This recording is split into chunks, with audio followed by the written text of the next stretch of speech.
À ma femme fidèle. Lorsque nous avons déménagé à Brookhaven, je me suis dit que ce serait un nouveau départ. Une nouvelle ville, un nouveau marché du travail pour elle. De nouveaux voisins qui salueraient depuis leurs allées en faisant semblant de ne pas juger votre pelouse. Le genre d'endroit plein de gens souriants qui parlent doucement mais qui potinent bruyamment. Je ne détestais pas ça. Je n'aimais pas ça non plus. Je l'ai juste accepté. Comme on accepte que le lait expire demain, mais qu'on le verse quand même dans son café aujourd'hui. La vie fonctionne comme ça. On apprend à siroter et à ne pas trop penser. Je vais me présenter comme les gens le font dans les cercles de petites discussions quand quelqu'un demande inévitablement « Alors, qu'est-ce que vous faites ?» Avant de plonger plus profondément dans cette histoire, j'ai une petite requête. Veuillez vous abonner, laisser un j'aime, commenter et appuyer sur le bouton hype pour booster cette chaîne afin que plus de personnes puissent découvrir ces incroyables histoires Reddit. Mon nom est Ethan. J'ai 38 ans. Je travaille dans la réparation d'équipements industriels, un travail pratique, un travail avec les mains, un travail qui laisse des callosités et des taches de graisse. Peu importe la quantité de savon que vous utilisez, vos mains disent la vérité. Les miennes l'ont toujours fait. Peut-être est-ce pour cela que j'ai remarqué que ses mains commençaient à mentir. Son nom est Lilian.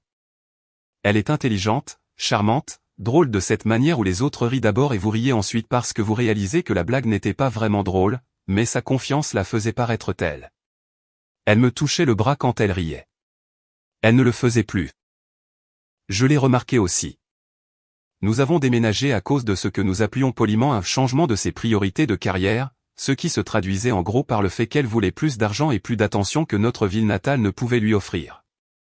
Et honnêtement, je ne la blâmais pas.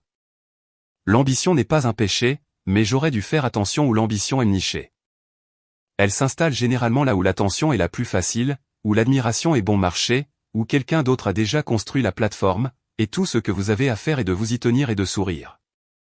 Son nouveau travail était dans une société de conseil en entreprise du centre-ville. Un immeuble en verre, un hall d'accueil à température contrôlée, le genre de bureau où les gens disent des choses comme faire le point et où boucler la boucle sans ironie. J'y suis allé une fois pour lui apporter son déjeuner. Je n'y suis jamais retourné. Quelque chose dans cet endroit me donnait l'impression de porter le mauvais uniforme au mauvais événement. Quand elle l'a rencontré pour la première fois, elle ne savait pas qu'il était son patron. C'est ce qu'elle m'a dit plus tard avec un rire comme s'il s'agissait d'une anecdote de comédie romantique excentrique. C'est drôle comme les gens racontent les histoires différemment quand ils ne réalisent pas qu'ils se confessent. Elle a dit qu'il parlait simplement de films, de voyages, de plats préférés. Je me souviens avoir trouvé étrange la fréquence à laquelle elle parlait de ses opinions plus tard, comment ses préférences commençaient à remplacer les siennes. Elle détestait la nourriture thaïlandaise. Soudain, elle aimait la nourriture thaïlandaise. Elle n'aimait pas l'art moderne. Soudain, elle trouvait l'art moderne émotionnellement brut. Vous regardez de petits détails changer et vous vous dites que ce n'est que de la croissance personnelle. C'est ce que je me suis dit. Les gens grandissent et abandonnent leur vieux pull. Peut-être qu'ils abandonnent aussi leur vieux mari. Le premier signal d'alarme n'a rien eu de dramatique. C'était un mardi. Elle souriait à son téléphone, sans rire. Elle souriait doucement à elle-même. Le genre de sourire que l'on fait quand on est vu par quelqu'un que l'on veut être vu. J'ai demandé à qui elle parlait et elle a dit, juste des trucs de travail. Aucune hésitation. La réponse était trop fluide. Les réponses fluides sont dangereuses. Les réponses honnêtes trébuchent un peu. Elles marquent une pause. Elles reprennent pied. Les mensonges sont nets. Une semaine plus tard, elle est restée tard pour un projet. Puis une autre semaine, puis 2 fois par semaine, puis tous les 2 jours. Elle a dit que j'étais paranoïaque quand j'ai demandé ce qu'était le projet. Je n'étais pas paranoïaque. J'étais marié. Je lui ai accordé le bénéfice du doute plus longtemps que j'aurais dû. C'est étrange comme la loyauté vous rend aveugle exactement aux endroits où vous devriez regarder. Et puis son anniversaire est arrivé. Elle voulait l'organiser dans un bar à vin douillet qui ressemblait à l'intérieur d'un tableau Pinterest. Lumière tamisée, étagère en bois garnie de plantes, le parfum subtil de bougies chères qui faisait semblant de ne pas l'être. Elle m'a dit qu'elle avait déjà envoyé les invitations, alors j'ai posé la question nonchalamment, comme quelqu'un qui demande quel apéritif il compte commander. Qui vient? Oh, des collègues et quelques voisins et amis que j'ai rencontrés ici. Elle l'a énuméré rapidement, trop rapidement, puis, comme une pensée après coup, oh, et Nathan. Je n'avais jamais entendu ce nom auparavant, ce qui était intéressant étant donné tout ce que j'avais entendu sur tout le monde. Nathan qui, ai-je demandé d'un ton stable, comme si la question était inoffensive. Mon patron. Elle l'a dit comme si elle était surprise que je ne le sache pas déjà. Comme si évidemment je savais que c'était son nom. Je ne savais pas. Et son ton m'a dit qu'elle savait que je ne savais pas. Je me suis appuyé sur le comptoir de la cuisine, sirotant un café que je ne pouvais soudain plus goûter. Pourquoi ton patron vient-il à ton anniversaire? Elle a haussé les épaules comme si c'était la chose la plus normale du monde. Nous sommes devenus de très bons amis. Il est un soutien. Il m'a tellement aidé depuis que nous avons déménagé. Il fait juste partie de ma vie maintenant. Partie de sa vie. J'ai hoché la tête lentement. Puis j'ai prononcé la phrase qui, plus tard, me semblerait une prophétie gravée dans la pierre, si tu invites ton patron à ton anniversaire, c'est fini entre nous. Elle m'a regardé, confuse, offensée, en colère, tout à la fois. Tu es contrôlant, insécure, jaloux. C'est juste de l'amitié. Les répliques typiques, scriptées, répétées, presque confiantes, à l'exception du léger tremblement de sa mâchoire. Ce tremblement disait la vérité. Je n'ai pas crié, je n'ai pas menacé, je n'ai pas fait la leçon. J'ai simplement répété, calmement, s'il vient, c'est fini. Elle n'a pas répondu. Elle m'a juste lancé ce regard que les gens ont quand ils pensent avoir affaire à un défi, et non à une limite. Les gens se révèlent toujours le plus clairement quand ils pensent qu'ils n'auront pas de conséquences. Le soir de la fête, je l'ai regardée se préparer. Elle a mis un parfum que je n'avais pas senti depuis des mois. Elle a porté une robe qu'elle ne portait jamais pour moi. Elle s'est coiffée différemment. Quand elle est sortie de la chambre, elle ne ressemblait pas à ma femme. Elle ressemblait au fantasme de quelqu'un d'autre. Le bar à vin était rempli de rires doux, de verres qui s'entrechoquaient, d'une lumière tamisée qui cachait les défauts et exposait les vérités. J'ai salué des gens que je connaissais à peine.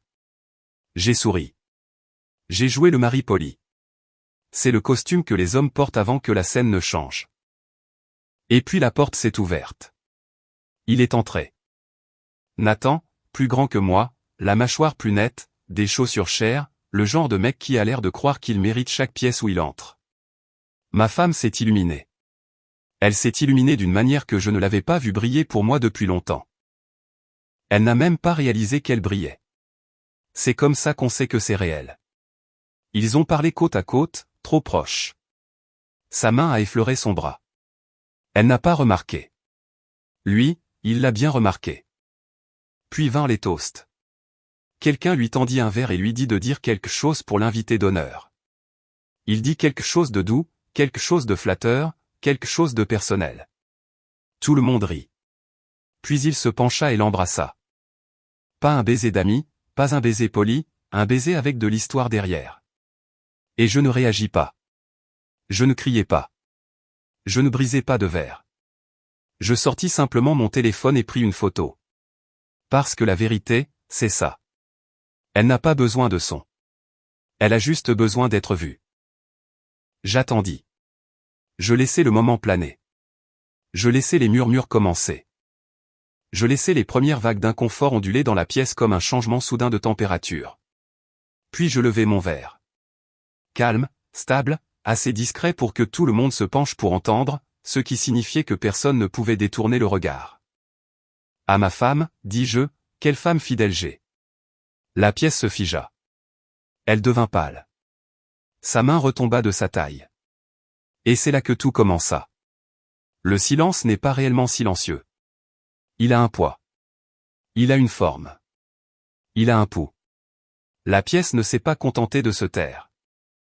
Elle s'est effondrée. Les conversations sont tombées au milieu d'une phrase. Le rire est mort à moitié formé. Même la musique a semblé se baisser comme si elle ne voulait pas être impliquée. Les yeux de Lilian se sont posés sur moi, grands ouverts, frénétiques, soudain humains d'une manière qu'elle n'avait pas eue depuis des mois. Le patron, Nathan, a cligné des yeux lentement comme quelqu'un qui se réveille d'un beau rêve qu'il ne réalisait pas être public. Quelques personnes ont halté. Quelqu'un a renversé un verre. Et pourtant, je suis resté là, tenant ma boisson, tenant cette unique photo sur mon téléphone comme un couteau silencieux et aiguisé. Je n'ai pas élevé la voix. Je n'ai pas accusé. J'ai simplement laissé la vérité exister. La vérité est une arme nucléaire. Qu'elle détonne ou non, tout le monde dans le rayon d'action sait ce qui vient de se passer. Lilian fit un pas vers moi, les lèvres entr'ouvertes, murmurant mon nom comme si j'étais un enfant qu'elle devait apaiser. Au lieu d'un mari, elle venait d'humilier. Ethan, commença-t-elle. Mais sa voix se brisa sur mon nom. C'est drôle, vraiment. Elle n'avait pas prononcé mon nom avec émotion depuis des mois, mais maintenant il tremblait comme s'il signifiait quelque chose pour elle. Je reculai d'un pas, sans dramatisme, juste assez précis pour que tout le monde voie qu'elle avait perdu le droit à la proximité. Ce petit mouvement atterrit plus fort que n'importe quelle gifle. Nathan essaya de parler. Il ouvrit la bouche, mais aucun mot ne sortit. C'était l'un de ces types polis, toujours en contrôle, le genre d'homme qui répétait ses expressions devant les miroirs des toilettes avant les événements sociaux. Mais il n'y a pas de miroir qui vous prépare à être exposé. Il déglutit, ajusta sa veste, lissa ses cheveux. Des signes de panique déguisés en sang-froid. J'ai failli rire. Quelqu'un rompit enfin le silence. Une de ses collègues, une femme à la voix trop aiguë pour la situation, balbutia, peut-être devrions-nous tous nous calmer. Ce qui était hilarant car j'étais le plus calme de la pièce. Je levai légèrement mon verre. Profitez de la soirée, dis-je, et je sortis. Pas de porte qui claque, pas de sortie dramatique, juste parti, les laissant mariner. L'air frais de la nuit dehors me frappa comme un baptême. Pour la première fois depuis des mois, je pouvais sentir mes poumons se dilater pleinement. Je ne rentrai pas chez moi. Je conduisis. Juste conduire sur des routes vides, au-delà de quartiers que je ne reconnaissais pas, fenêtres ouvertes, la nuit m'engloutissant entièrement. Je ne pleurais pas, je ne criais pas, je ne cognais pas le volant. J'existais simplement. C'était étrange de réaliser que la personne autour de laquelle vous aviez construit votre vie vous avait déjà quitté bien avant que vous ne l'ayez rattrapée. Quand je suis rentré chez moi, la maison était faiblement éclairée, à l'exception d'une seule lampe dans le salon. J'ai entendu la porte d'entrée se déverrouiller derrière moi avant même de pouvoir raccrocher ma veste. Lilian s'est précipitée à l'intérieur. Elle était essoufflée, les cheveux en bataille, le maquillage maculé, non pas par les larmes, mais par la vitesse frénétique avec laquelle elle avait dû conduire pour essayer de réparer les choses avant qu'elles ne se durcissent. Elle ne réalisait pas que le ciment était déjà pris. « Ethan » dit-elle en faisant un pas vers moi. « Non. » Le mot sortit calme, plat, chirurgical. « S'il te plaît, laisse-moi t'expliquer. » Je l'ai vu. Tout le monde l'a vu. Il n'y a rien à expliquer. Elle secoua violemment la tête. Ce n'était pas ce que ça en avait l'air. Quelle partie, ai-je demandé. Le baiser? La partie où tu brillais quand il est entré? Ou les milliers de petits comportements menant à ce soir? Sa bouche s'ouvrit et se referma comme un poisson. C'était nouveau. D'habitude, elle était éloquente. Fluide. Trop fluide. Les mensonges sont toujours fluides. Elle tendit la main, les doigts tremblants. J'ai fait une erreur. Une erreur, c'est laisser tomber tes clés. Une erreur, c'est brûler des toasts. Tu as fait un choix. Encore et encore. La porte d'entrée s'ouvrit de nouveau en claquant. Plus vite, plus fort. Et puis Nathan fit irruption dans ma maison comme s'il en était le propriétaire. Son visage était rouge, non de honte, mais de panique. Une vraie panique. Le genre qui frappe quand les conséquences arrivent plus vite que les excuses ne peuvent se former. « Que as-tu fait » cria-t-il à Lilian. Pas à moi, à elle. Intéressant, non? Il ne s'inquiétait pas de ses sentiments. Il s'inquiétait de sa vie. Elle se retourna. « Nathan, s'il te plaît. » L'entreprise. Sa voix se brisa. Les RH m'ont appelé. Le service juridique m'a appelé. Mon avocat m'a appelé. Ils ont dit qu'une enquête pour conflit d'intérêts avait été ouverte. Sais-tu à quel point cela paraît mal? Sais-tu dans quelle position tu m'as mis? Je restai immobile, observant, silencieux, laissant leur panique remplir l'espace comme de la fumée. Il me regarda enfin. C'est toi qui nous as dénoncés? Non, dis-je simplement, son visage se tordant de confusion. Alors quoi? J'ai envoyé une copie du baiser au directeur de la conformité de votre entreprise, dis-je. Pas d'accusation, pas de déclaration, juste des preuves. Ils peuvent tirer leurs propres conclusions. Lilian halta comme si elle avait été poignardée. La bouche de Nathan s'ouvrit. C'est tout, dit-il, la voix brisée. C'est assez, répondis-je. Tu le sais. Je le sais. Tout le monde dans cette pièce ce soir le sait. Nathan fit un pas en avant, se gonflant comme s'il voulait reprendre du terrain. Je ne bougeais pas. Je n'en avais pas besoin. Les hommes comme lui sont des pans. Ils s'effondrent en l'absence de public. Tu penses que ça me fait peur, cracha-t-il. Tu as déjà peur, dis-je doucement. Il cligna des yeux. Et c'était là. La peur. Juste un éclair, mais réel. Il se tourna vers Lilian. Règle ça. Règle ça maintenant. Elle nous regarda, incrédule. Comment? Je haussai légèrement les épaules. Tu ne peux pas, quelque chose en elle se brisa alors. Pas de façon spectaculaire, juste perceptible, comme un fil trop tendu, qui lâche enfin. Elle s'affaissa légèrement, les épaules s'inclinant vers l'intérieur, le premier signe que la réalité l'atteignait. Nathan arpentait la pièce comme un animal en cage. Ça va me ruiner. Non, corrigeai-je. Ça va te révéler. Ce sont des choses très différentes, il me fusilla du regard. Espèce de fils de pute vindicatif. Je fis un pas de plus. Pas menaçant, juste proche. Assez proche pour qu'il réalise que je le dépassais en poids, que je travaillais de mes mains, que je ne craignais pas les conséquences parce que j'avais déjà perdu ce qu'il craignait de perdre. Ma voix était calme, presque douce. Si j'étais vindicatif, je t'aurais frappé dans ce bar. Souviens-toi de ça. Il cessa de respirer pendant 2 secondes. Je l'entendais. Lilian retrouva enfin sa voix. Ethan, je peux arranger ça. Je parlerai au RH. J'expliquerai. Expliquer quoi, demandai-je. Que tu as jeté ton mariage pour un homme qui n'est maintenant contrarié que parce qu'il risque de perdre son emploi. Ses lèvres tremblèrent. Je t'aime toujours. Oh, dis-je en hochant la tête une fois. Alors, c'est la ligne que nous allons suivre. C'est vrai, insista TL, s'approchant, tendant la main vers moi. Et je ris. Discret, court, sec. Non, Lilian, dis-je. Tu aimais la version de moi qui ne traçait jamais de ligne. Elle se figea. Nathan retrouva enfin assez de cran pour parler. Si tu fais quoi que ce soit d'autre, quoi, demandai-je, sincèrement curieux.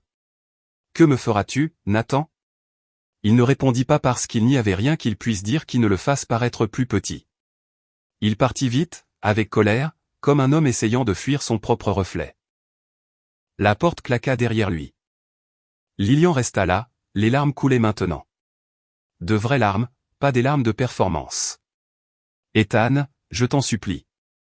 Ne renonce pas à nous. Et je la regardais. Vraiment. Je vis la femme que j'avais épousée, la femme que j'aimais, la femme en qui j'avais confiance. Puis je vis la femme qui souriait à un autre homme comme elle me souriait. La femme qui disait, juste des trucs de travail, alors qu'elle était déjà partie. La femme qui croyait qu'aucune conséquence ne la frapperait jamais. Je n'ai pas renoncé, dis-je. Tu es parti. J'accepte simplement la vacance. Elle s'effondra complètement, les épaules tremblantes, des sanglots silencieux, les mains couvrant son visage comme si la vérité était trop éclatante pour être regardée. Je ne la réconfortais pas. Je passai devant elle dans le couloir. À mi-chemin de la chambre, je marquai une pause et dis sans me retourner, au fait, ne t'embête pas à dormir dans notre chambre ce soir. Puis je fermai la porte. Pas en la claquant, juste en la fermant, car la finalité n'a pas besoin de volume. J'ai étonnamment bien dormi cette nuit-là. Étrange, étant donné que la plupart des hommes à ma place frapperaient au mur, frapperaient des oreillers, arpenteraient la maison à 3 heures du matin en murmurant « Comment a-t-elle pu ? Comment a-t-elle pu ?» Mais le fait est que je savais déjà comment. Je le savais avant d'avoir des preuves. Je le savais avant le baiser. Je le savais quand elle a commencé à sourire à son téléphone. Quand elle a commencé à poser des questions qui ne nécessitaient pas mes réponses. Quand elle a commencé à parler comme une femme qui était déjà à moitié partie. L'esprit lutte contre l'incertitude. Une fois l'incertitude disparue, la douleur change de forme. Elle devient quelque chose de plus aiguisé, quelque chose avec une direction. Quand je me suis réveillé, la maison était silencieuse. J'ai vérifié mon téléphone. 3 SMS d'elle. Un appel manqué. Je n'ai ouvert aucun des deux. Non par dépit, juste par indifférence. C'est ça, je pense, qui l'a le plus effrayée. Elle était assise sur l'îlot de la cuisine quand je suis sorti, pâle, les yeux gonflés. Le genre de regard que l'on a après avoir pleuré, non pas quelques minutes, mais des heures. Les taches de mascara sur ses joues m'ont dit que je n'avais pas rêvé la nuit précédente. Elle s'est redressée en me voyant, comme si elle avait répété quelque chose. Ethan, pouvons-nous parler?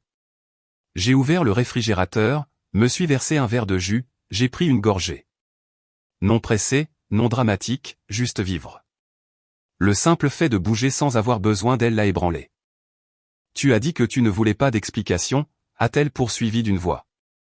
Mais j'ai besoin de t'en donner une. Non, dis-je en posant le verre. Tu as besoin d'en donner une à toi-même. Je comprends déjà ce qui s'est passé. Elle cligna rapidement des yeux, essayant de ne pas pleurer de nouveau. Je ne voulais pas que ça arrive. Je ne l'ai pas planifié. Tu n'as pas besoin de planifier de trahir quelqu'un, ai-je répondu. Tu as juste à arrêter de les choisir. Elle se pencha en avant, les coudes sur le comptoir, les mains couvrant son visage. Ethan, je t'aime. Ce mot ne signifie pas ce que tu penses qu'il signifie, dis-je. Tu l'as utilisé comme un assaisonnement. Tu en saupoudres quand les choses ont un mauvais goût. Son souffle se coupa et je ne sentis toujours rien. Ou plutôt, je sentis quelque chose de mieux que rien. La clarté. J'ai attrapé mes clés.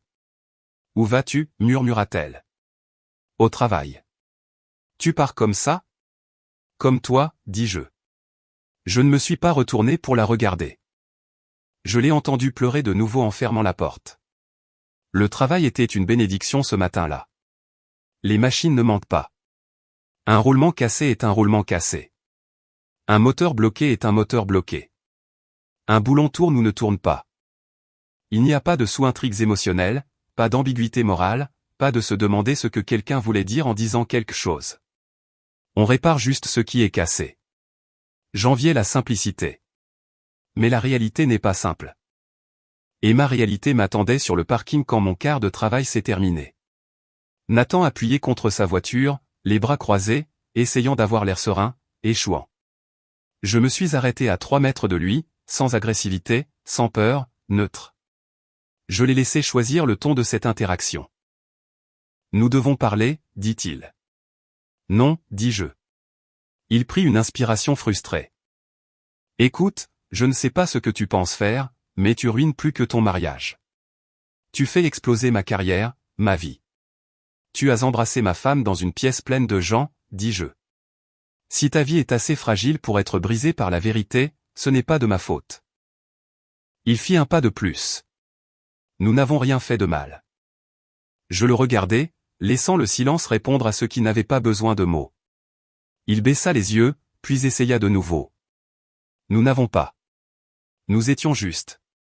Les sentiments se sont développés et tu n'as pas à te justifier auprès de moi, dis-je. Ne prétends juste pas que c'était innocent, il déglutit. Je regardais sa pomme d'Adam bouger comme s'il essayait de ne pas s'étouffer avec la réalité qu'il s'était construite. Qu'est-ce que tu veux, demanda-t-il finalement. Rien, dis-je. Rien de toi. C'est des conneries, lâcha-t-il. Tu n'aurais pas envoyé cette photo sinon. Tu veux te venger? Tu veux nous faire du mal? J'y réfléchis. Non, dis-je, je ne veux pas te faire du mal. La douleur s'estompe. Je veux que tu perdes quelque chose que tu ne pourras jamais récupérer. Il se raidit. Il savait exactement ce que je voulais dire. La réputation, l'image, l'identité, le moi qu'il avait créé pour que les autres y croient. Tu ne peux pas juste, commença-t-il. Je l'ai déjà fait. Son visage se tordit comme un homme réalisant que la tempête avait déjà frappé et qu'il tenait toujours un parapluie. Il tenta un dernier angle. Tu penses vraiment que ça t'aide? Tu penses qu'elle restera avec toi maintenant? Tu penses qu'elle te respectera après ça? Je haussai les épaules. Il ne s'agit pas de la garder. Il s'agit de ne plus porter le blâme de l'avoir perdue. Il se figea parce qu'il n'était pas préparé à ça. Il pensait que je me battais pour la garder. Non, je me battais pour enterrer la version de moi qui tolérait les mensonges. Il recula, monta dans sa voiture, partit vite, non pas en colère, mais effrayé. Bien. Je ne suis pas encore rentré chez moi. Au lieu de cela, je me suis rendu à l'endroit où l'on va si l'on veut connaître la vérité sur une ville. La salle de sport. Une salle de boxe, plus précisément. Le genre d'endroit où l'air sent la sueur et l'espoir ancien. Où les hommes ne parlent pas beaucoup, à moins qu'ils n'aient quelque chose à dire. Où les réputations se construisent sur la façon dont on bouge, pas sur ce qu'on prétend. Le propriétaire, Ray, a hoché la tête quand je suis entré. Un grand gaillard, une barbe grise, une moue permanente. Le genre d'homme qui vous aime d'autant plus que vous parlez moins. Gant, a-t-il demandé. J'ai hoché la tête. Pas de bavardage, pas de condoléances, pas de « comment vas-tu » Il savait. Tout le monde le saurait bientôt. Les nouvelles se propagent le plus vite dans les endroits où les hommes transpirent, saignent ou boivent. J'ai frappé le sac jusqu'à ce que mes phalanges me fassent mal à travers les bandages. Jusqu'à ce que mes bras deviennent lourds, jusqu'à ce que mon esprit cesse de rejouer son visage et ne rejoue plus que le mouvement, la rotation de l'épaule, le pivotement de la hanche, l'extension, le recul, le contrôle, la précision, l'impact. La douleur est simple, elle aussi. Quand je me suis arrêté, Ray a versé de l'eau dans un verre en plastique et me l'a tendu. « Tu frappes ou tu fuis » a-t-il demandé. J'ai fini de fuir, ai-je dit. Il a hoché la tête une fois. Bien. C'était tout. Pas de conseils, pas de leçons. Des hommes comme Ray ne vous insultent pas en supposant que vous êtes faible. Quand je suis rentré chez moi, la maison était plus propre qu'elle ne l'avait été depuis des mois. Son mécanisme d'adaptation à la culpabilité. Frotter le sol. Éviter la vérité. Elle était assise sur le canapé avec un carnet plein de promesses, le genre de promesses que les gens font quand ils ont peur de perdre quelque chose. J'ai contacté les RH, a-t-elle dit doucement. Pourquoi, ai-je demandé. Pour clarifier la situation, pour leur dire que c'était consenti, qu'il n'y avait pas de coercition, que ce n'était pas un abus d'autorité. Je me suis assis sur la chaise en face d'elle. Tu penses que ça l'aide ? Sa voix s'est brisée. Je ne veux pas ruiner sa vie. Je veux juste. Je ne veux pas que vous vous détruisiez l'un l'autre. Je me suis penché en arrière. Nous l'avons déjà fait. Tu ne l'as juste pas remarqué avant que la fumée ne te pique les yeux. Elle a tressailli comme si je l'avais frappée. Bien. Non pas parce que je voulais lui faire du mal, mais parce que je voulais qu'elle ressente enfin quelque chose de réel. Elle s'est essuyé le visage. Qu'est-ce qui se passe maintenant ? Nous séparons les comptes, ai-je dit. Nous partageons la maison. Nous le dirons nous-mêmes à nos amis et à notre famille, afin de contrôler le récit. Après cela, nous nous occuperons des papiers. Elle m'a regardé. C'est ça. 18 ans et c'est tout. Tu as mis fin à ces 18 ans il y a des mois, dis-je. Tu ne me l'avais juste pas encore dit. Elle a de nouveau sangloté. Le genre profond et désespéré. Le genre qui secoue le corps. Le genre qui essaie de remonter le temps. Je n'ai pas bougé. Je ne l'ai pas touché. La réconforter maintenant me donnerait l'impression de donner de la morphine à quelqu'un qui a besoin de ressentir la blessure s'il veut en tirer des leçons. Finalement, elle a retrouvé son souffle. Il y a eu un long silence vide. Puis elle a murmuré, « Vas-tu lui faire du mal ?» Non, dis-je, et je le pensais. Pas physiquement. Je n'irai pas en prison pour vous deux. Elle a levé les yeux, remplis de peur. Alors quoi ? J'ai souri légèrement. La vérité fera le travail pour moi. Je n'ai rien à fabriquer. Je dois juste m'assurer que la vérité atterrisse aux bons endroits au bon moment. Elle a frissonné parce qu'elle a compris exactement ce que cela signifiait. Pas de violence, pas de chaos, mais une prise de conscience, une déchéance sociale, une réputation qui pourrit, des relations qui s'effondrent lentement et publiquement. Le genre de chute que personne ne voit venir jusqu'à ce que les fondations aient déjà croulé. Elle a murmuré, « Tu n'es pas l'homme que je croyais que tu étais. » Je me suis levé, « Non, j'ai finalement cessé d'être l'homme que tu comptais que je sois. » Et ce fut le premier moment où elle réalisa. Je n'essayais pas de la reconquérir. Je devenais quelqu'un qu'elle devrait craindre. Quelqu'un qui n'élevait pas la voix, quelqu'un qui ne jetait pas d'objets, quelqu'un qui planifiait, quelqu'un qui attendait, quelqu'un qui n'avait plus rien à perdre. Personne n'est plus effrayant que l'homme qui est devenu silencieux après avoir aimé bruyamment. Et je ne faisais que commencer. Je ne lui ai pas parlé pendant 3 jours. Pas dans le silence dramatique, bruyant et théâtral des portes claquées. Non, c'était le silence plus discret. Le genre qui a un goût de métal dans la bouche. Le genre qui rend l'air épais. Le genre qui fait écho à chaque pensée 2 fois plus fort. Elle se promenait dans la maison comme un fantôme, prudente dans ses pas, comme si le sol était devenu du verre mince, et qu'elle pouvait le traverser si elle respirait trop fort.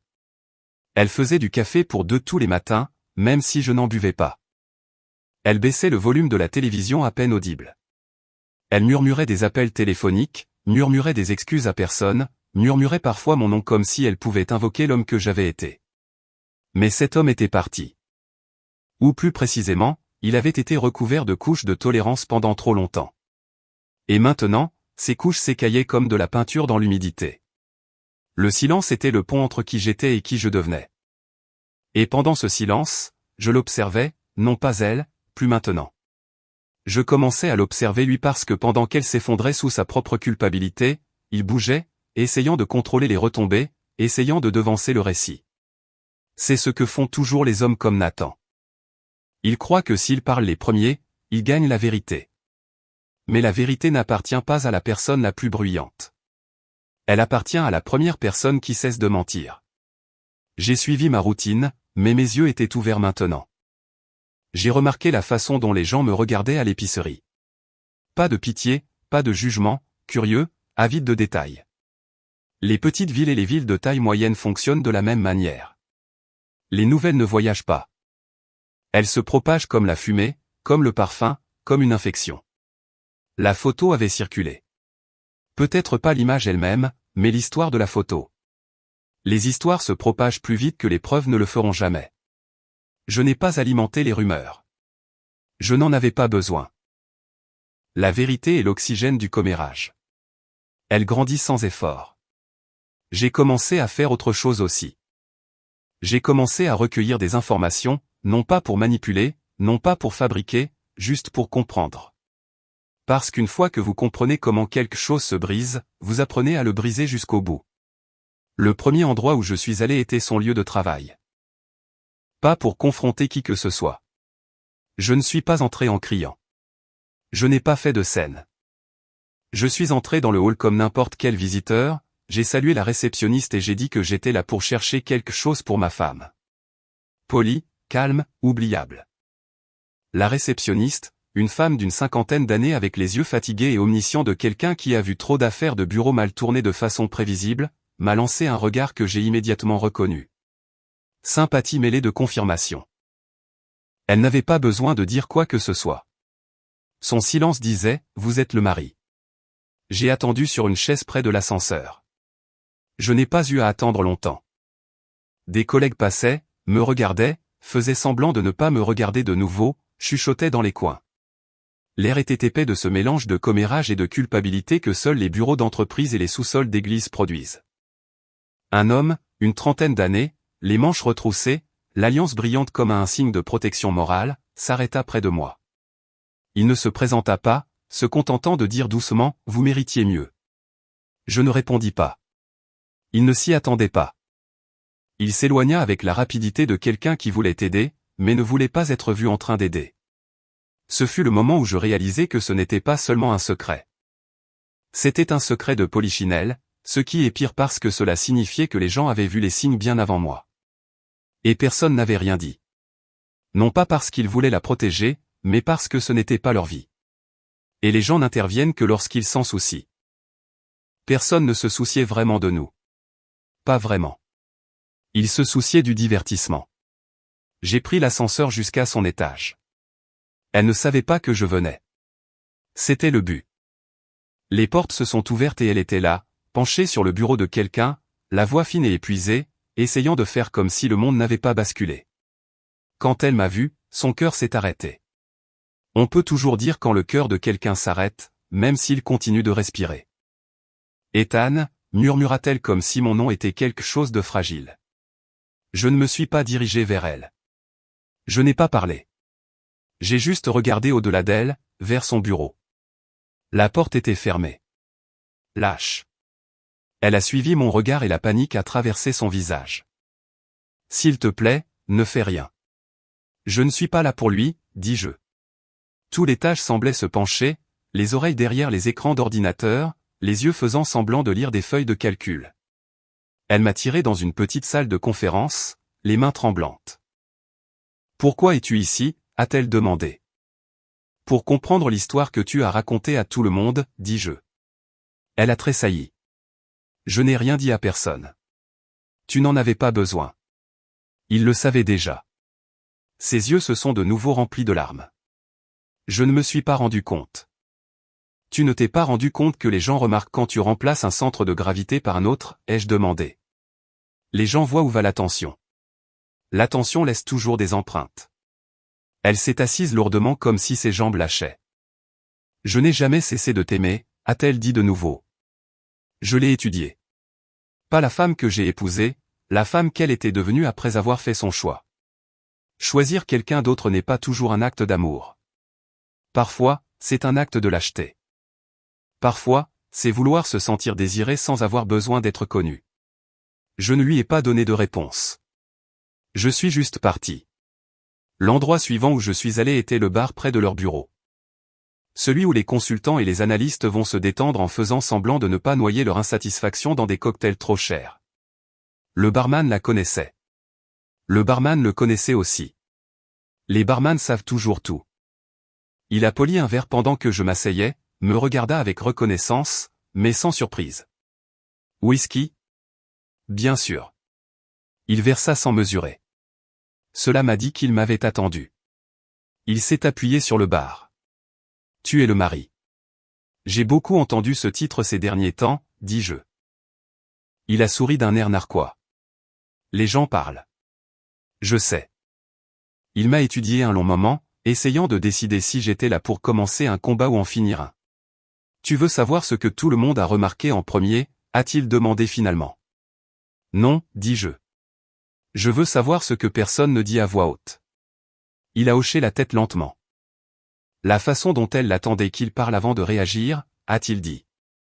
Chaque fois qu'il parlait, elle le regardait d'abord pour savoir quelle expression avoir, quelle opinion adopter, quelle émotion montrer. Elle ne faisait pas ça avec toi. Avec toi, elle réagissait d'abord et ensuite tu réagissais à elle. Avec lui, elle se mirait. J'ai exhalé un petit signe de reconnaissance silencieux. Pourquoi est-ce important, s'est-il demandé après l'avoir dit.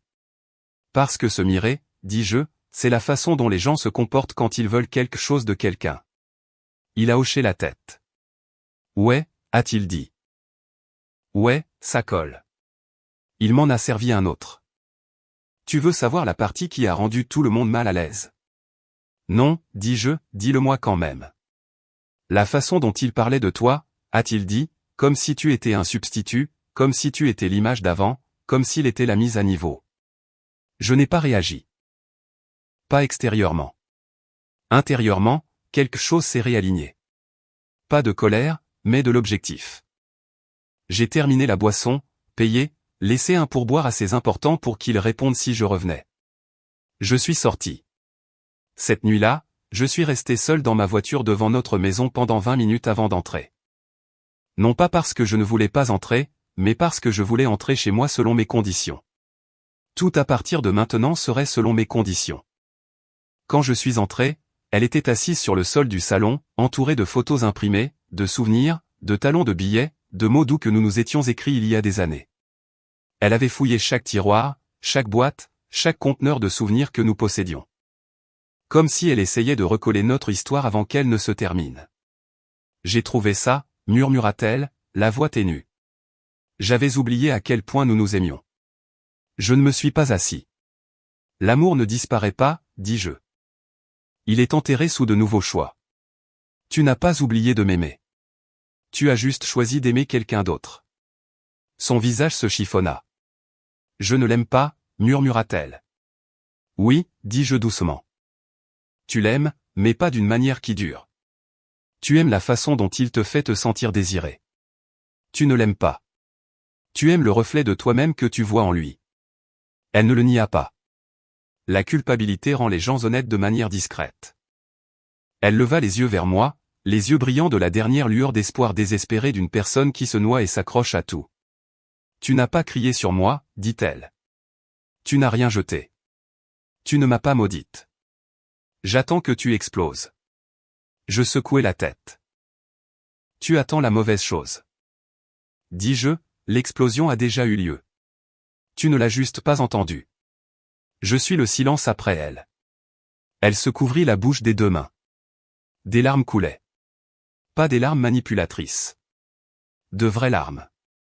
Mais de vraies larmes ne défont pas les choix, et ma clarté ne vacilla pas.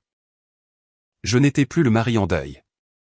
J'étais l'homme qui restructurait ma vie et la sienne avec soin, délibérément, sans rage, sans désordre, sans erreur. Tu as demandé ce qui se passe maintenant, dis-je doucement. Elle hocha la tête. C'est la partie où tu commences à comprendre ce que ça fait de perdre quelque chose lentement. Et puis je suis entré dans la chambre, j'ai fermé la porte, pas en claquant, juste avec finalité. La semaine suivante fut comme se tenir sur un lac gelé, attendant d'entendre où la glace allait craquer. Tout semblait calme en surface.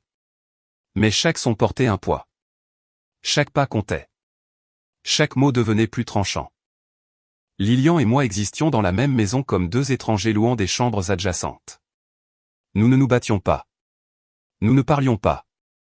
Nous nous déplacions l'un autour de l'autre comme des fantômes qui se souvenaient où les murs se trouvaient autrefois. Je dormais dans la chambre d'Amy. Elle dormait dans la nôtre. Elle cessa de porter du parfum. Je cessa de lui demander si elle mangeait. Nous n'étions plus mariés. Nous étions simplement deux personnes vivant les conséquences de quelque chose qui était déjà mort. Mais pendant qu'elle se rétrécissait de culpabilité, je me déplaçais tranquillement, précisément. Je n'agissais plus par rage ou par chagrin. J'agissais par stratégie. Il y a une différence entre réagir à la douleur et répondre à la trahison. La douleur vous rend impulsif. La trahison vous rend concentré. La douleur veut crier. La trahison veut sculpter. Nathan a essayé de m'appeler 2 fois. Je n'ai pas répondu. Il a envoyé un SMS une fois. Un long paragraphe sur le désir de gérer cette situation avec maturité et respect. Le genre de SMS où l'on peut presque sentir le désespoir derrière le langage poli. Je n'ai pas répondu. Les hommes comme lui parlent trop. Le silence les terrifie. Le silence les force à écouter leur propre conscience. Et leur conscience est toujours la voix qu'ils ont le plus essayé d'étouffer. Mais je n'allais pas construire ma prochaine action autour de lui. J'allais la construire autour du monde qui lui importait, sa crédibilité sociale. J'ai commencé par aller plus souvent à la salle de sport, non pas parce que j'avais besoin de me défouler, mais parce que j'avais besoin d'aiguiser ma précision. La boxe est un langage de distance et de timing. Vos points comptent moins que votre compréhension de l'élan. Chaque combinaison commence avant que votre main ne bouge. La stratégie se produit un souffle avant la violence. Et les hommes comme Nathan s'effondrent sous la proximité. Un soir, après une longue séance, je suis sorti sur le parking au crépuscule, la sueur refroidissant ma peau, l'air épais et chaud. C'est là que j'ai vu sa voiture. Cher, propre, un véhicule acheté pour être vu, pas utilisé. Il s'appuyait dessus comme s'il posait pour un panneau de recrutement d'entreprise. Il s'est redressé dès qu'il m'a vu. Cette fois, il n'avait pas l'air effrayé. Il avait l'air en colère. « Bien, Ethan, dit-il en s'avançant. Nous parlons maintenant. » J'ai essuyé la sueur de mon front avec une serviette. Pas pressé, pas nerveux. Nous n'avons rien à nous dire. Sa mâchoire s'est contractée. Mon emploi est en jeu, oui, dis-je simplement. Oui, c'est tout ce que tu as à dire. Tu en trouveras un autre, dis-je. Les hommes comme toi le font toujours, juste pas ici.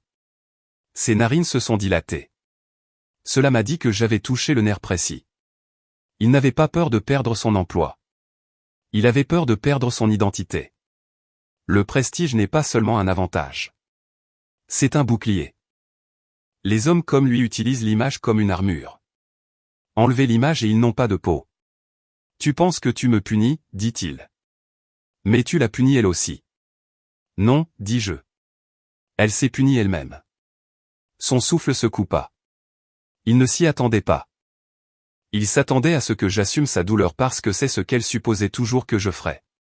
Il me regarda différemment alors, non pas comme un obstacle, mais comme un miroir. Pour la première fois, il comprit que je n'essayais pas de ruiner sa vie. J'essayais de mettre fin à la version de moi-même qui lui permettait de croire qu'il pouvait avoir la mienne. Il fit un pas de plus, la poitrine bombée, essayant de paraître plus grand. C'était presque drôle. Il était le genre d'homme qui croyait que les conflits pouvaient être gérés avec du volume et de la posture. Il supposait que je reculerais. Je ne l'ai pas fait. Il était assez proche maintenant pour que je puisse voir son pouls dans son cou. « Frappe-moi, dit-il. Allez. Tu veux me frapper? Fais-le. Non, dis-je doucement. Je n'ai pas besoin de te frapper pour te briser. Je me retournai pour passer devant lui. C'est là qu'il fit son erreur. Il attrapa mon bras. C'était instinctif, irréfléchi, émotionnel. Un homme agissant par peur, non par contrôle. La seconde où sa main se referma sur mon bras, le monde se rétrécit. La mémoire musculaire se déclencha avant la pensée. J'ai pivoté mon poids, attrapé son poignet et je suis entré en lui. Non pas pour frapper, mais pour prendre de l'espace. C'est la partie que les hommes comme lui ne comprennent pas. Vous n'avez pas besoin de frapper quelqu'un pour le maîtriser. Vous avez juste besoin de lui montrer que son corps ne lui appartient plus. Son dos frappa le côté de sa voiture. Ma main reposait sur son épaule, légère, contrôlée, douce, mais il pouvait sentir la force derrière. Il se figea, non pas parce qu'il ne pouvait pas bouger, mais parce qu'il réalisa que je ne l'avais pas encore frappé.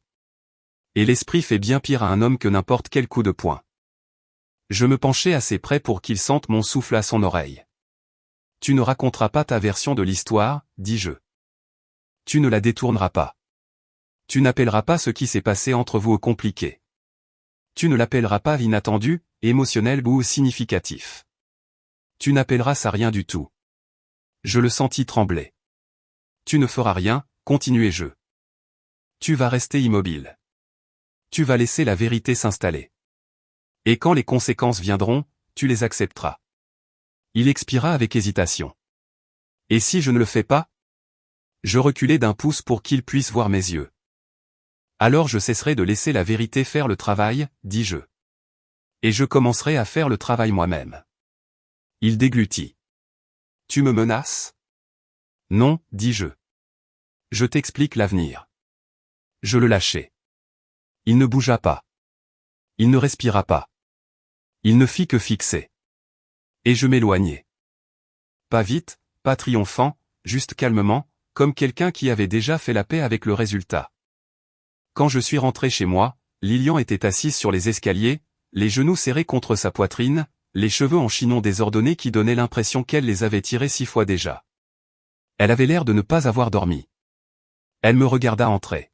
« Où étais-tu ? demanda-t-elle. « Dehors. »« Avec qui ? Est-ce important ? » Elle tressaillit comme si les mots étaient des balles. « Ça l'est pour moi, murmura-t-elle. »« C'est ironique, dis-je. Parce que ce que tu as fait n'avait pas d'importance pour toi quand il aurait dû. » Elle me regarda comme si elle se noyait et que j'étais la seule chose sèche au monde. « S'il te plaît, ne fais pas ça, dit-elle, la voix brisée. »« Que fais-je ? demandai-je. »« Tu deviens quelqu'un qui ne se soucie de personne. » J'étudiai son visage. Le désespoir, la peur. Ce n'était pas la peur de perdre l'amour. C'était la peur de perdre la familiarité. « Tu ne te souciais pas de moi, dis-je, quand tu en avais besoin. J'apprends juste de toi. » Elle ferma les yeux. Des larmes coulèrent. Douce, lente, épuisée. « Ethan, je sais que tu penses que je ne mérite rien de toi, mais s'il te plaît, ne deviens pas quelqu'un de cruel. » Je restai silencieux. Puis je dis, je ne deviens pas quelqu'un de cruel. Je deviens quelqu'un qui ne permet plus aux gens de le traiter comme s'il était facultatif. Son souffle se coupa. Elle comprit. Vraiment. Ce n'était pas une vengeance. C'était une métamorphose. Et elle était le catalyseur, pas la raison. Elle murmura une dernière chose. M'aimes-tu toujours? Je n'hésitais pas. Oui, dis-je, mais t'aimer et rester avec toi ne sont pas la même chose. Elle se brisa complètement, pas bruyamment, pas dramatiquement, juste brisée. Et je passai devant elle, montai les escaliers, dans le couloir sombre. Pas pour dormir. Je ne dormais plus beaucoup. Je n'avais plus besoin de repos. J'étais éveillé maintenant, grand ouvert. Pour la première fois depuis longtemps. À la 4e semaine, quelque chose avait changé dans l'atmosphère de la maison. Ce n'était plus de la tension. La tension implique une corde tendue entre deux personnes. C'était différent. La corde était partie. Coupée net. Plus de traction. Juste des poids séparés gisant là où ils étaient tombés. Lilian avait cessé d'essayer de me parler. Elle bougeait comme une personne vivant dans le contour de sa propre vie, vidée, faisant écho. Elle préparait parfois le dîner et le laissait couvert sur la cuisinière sans me demander si j'avais faim. Parfois je le mangeais, parfois non. Elle ne demandait plus quelle nuit je rentrais tard. Elle savait que la réponse ne lui appartenait plus. C'était fascinant de voir la culpabilité évoluer. Au début, la culpabilité avait été frénétique, suppliante, marchande, plaidant. Puis elle est devenue apologétique, douce, larmoyante, petite. Puis elle est devenue silencieuse, non résolue, juste noyée. Comme si elle comprenait qu'aucune quantité de remords ne renverserait la gravité. Il n'y avait pas de retour en arrière. Nous ne nous battions pas. C'était la partie étrange. On pourrait penser que la trahison se termine par des cris. Mais la vraie fin est toujours plus calme. La trahison n'explose pas. Elle s'installe. Mais tandis qu'elle rétrécissait, le monde autour de nous changeait aussi. Les rumeurs avaient mûri. Elles avaient maintenant une forme, une structure, une direction. Je n'ai pas poussé de récit. Je n'ai pas passé d'appel. Je n'ai pas écrit de message. Je n'en avais pas besoin. J'ai simplement placé la vérité dans des endroits où la vérité s'amplifie naturellement. La fête d'anniversaire avait été remplie de témoins. Des témoins avec des réseaux sociaux, des conjoints, des amis, des collègues, des groupes de discussion, des cercles de soirées vins. Et des nouvelles comme les nôtres n'étaient pas seulement des informations. C'était du divertissement. Les gens dévorent les histoires qui leur permettent de se sentir moralement supérieurs. Et rien ne donne plus de satisfaction aux gens que de geindre sur la chute de quelqu'un d'autre. J'en ai entendu des bribes me revenir indirectement, comme du bruit de radio qui capte un signal. Il l'a embrassée devant son mari. Jésus. Elle l'a invité exprès. Elle voulait être prise. Il n'a pas crié. Il l'a juste démasqué. La chose la plus froide que j'ai jamais entendue. Son patron, quand même. C'est compliqué. Ils avaient toujours l'air trop proches au bureau de toute façon. Une voix de femme dans une allée d'épicerie. Je me sens tellement mal pour lui. Il est si silencieux. On voit qu'il l'aimait. Un homme sur le parking du magasin de bricolage. Il le gère mieux que je ne l'aurais fait. Je serais en prison. Ce n'étaient pas des compliments. C'était des reconnaissances. Et la reconnaissance, c'est comme ça que le pouvoir se déplace. Nathan, quant à lui, se désintégrait au ralenti. Il avait été suspendu en attendant un examen indépendant de l'éthique interpersonnelle et des normes de leadership. Langage d'entreprise pour rester tranquille pendant que nous décidons comment vous virer publiquement. Il avait toujours ses revenus, mais sa réputation était partie. Son influence partie. Sa démarche confiante remplacée par quelque chose de fragile. Une démarche qui essayait de paraître décontractée mais ne pouvait cacher l'hésitation.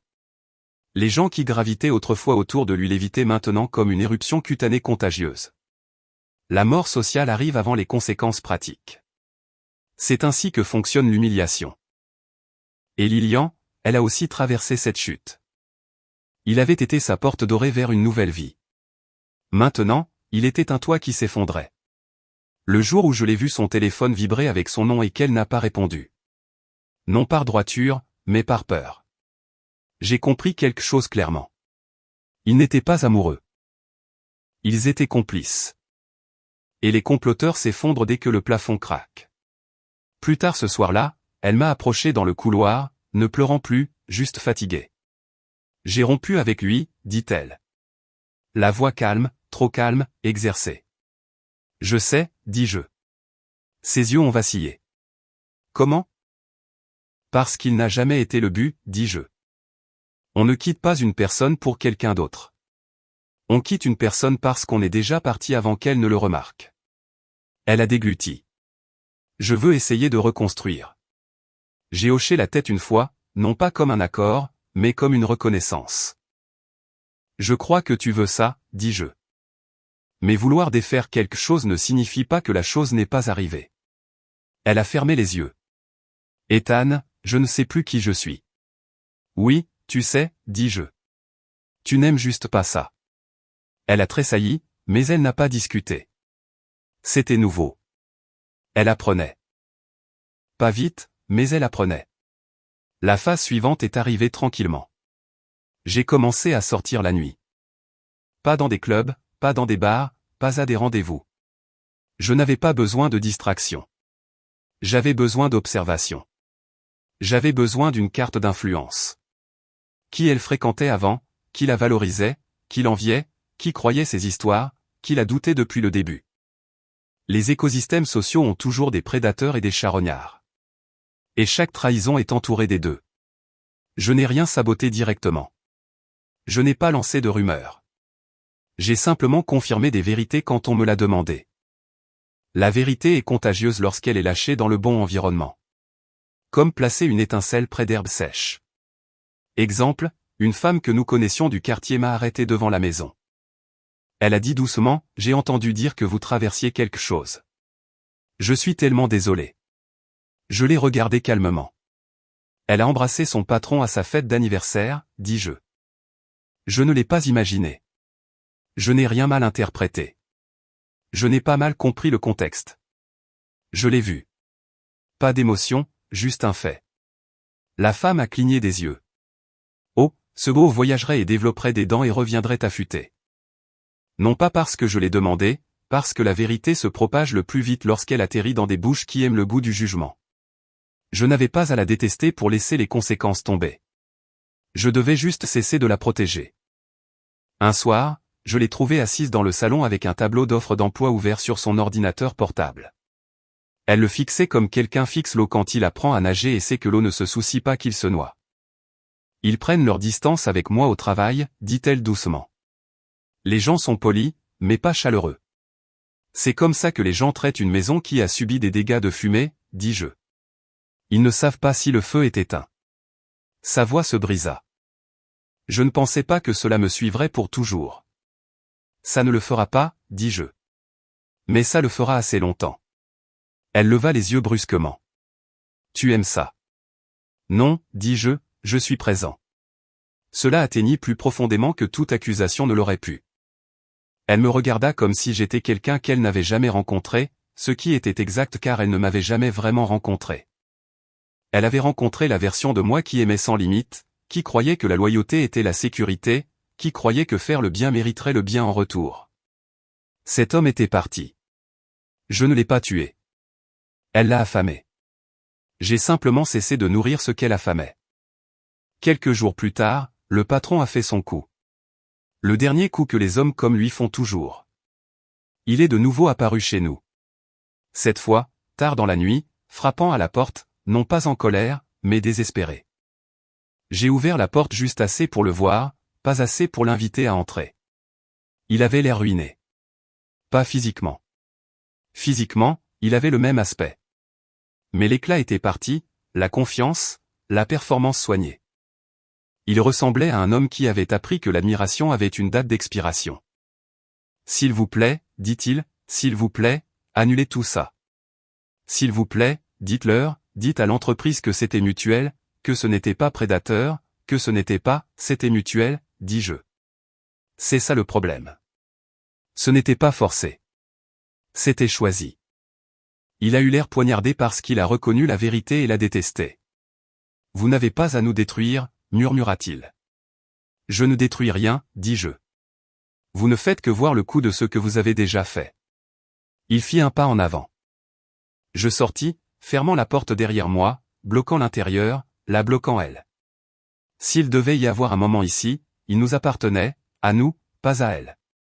Il secoua la tête. des larmes, pas dramatiques, réelles, petites, épuisées. Je pensais qu'elle vous quitterait, dit-il. Je pensais qu'elle me voulait. J'ai hoché la tête. Elle le voulait, jusqu'à ce qu'elle ne le veuille plus. Il leva les yeux vers le ciel, un rire perçant comme quelque chose de fracturé. Alors quoi maintenant, demanda-t-il. Maintenant, dis-je. Tu apprends à vivre sans applaudissements. Il enfouit son visage dans ses mains. Je ne l'aimais pas, murmura-t-il. Je sais, dis-je. Elle ne m'aimait pas, je sais, répétai-je. Il me regarda alors. Vraiment. Il me regarda. L'aimes-tu toujours? Oui, dis-je. Et tu la laisses quand même partir? Oui. Il expira un son creux et brisé. Puis il dit quelque chose à quoi je ne m'attendais pas, tu es le meilleur homme. Non, dis-je.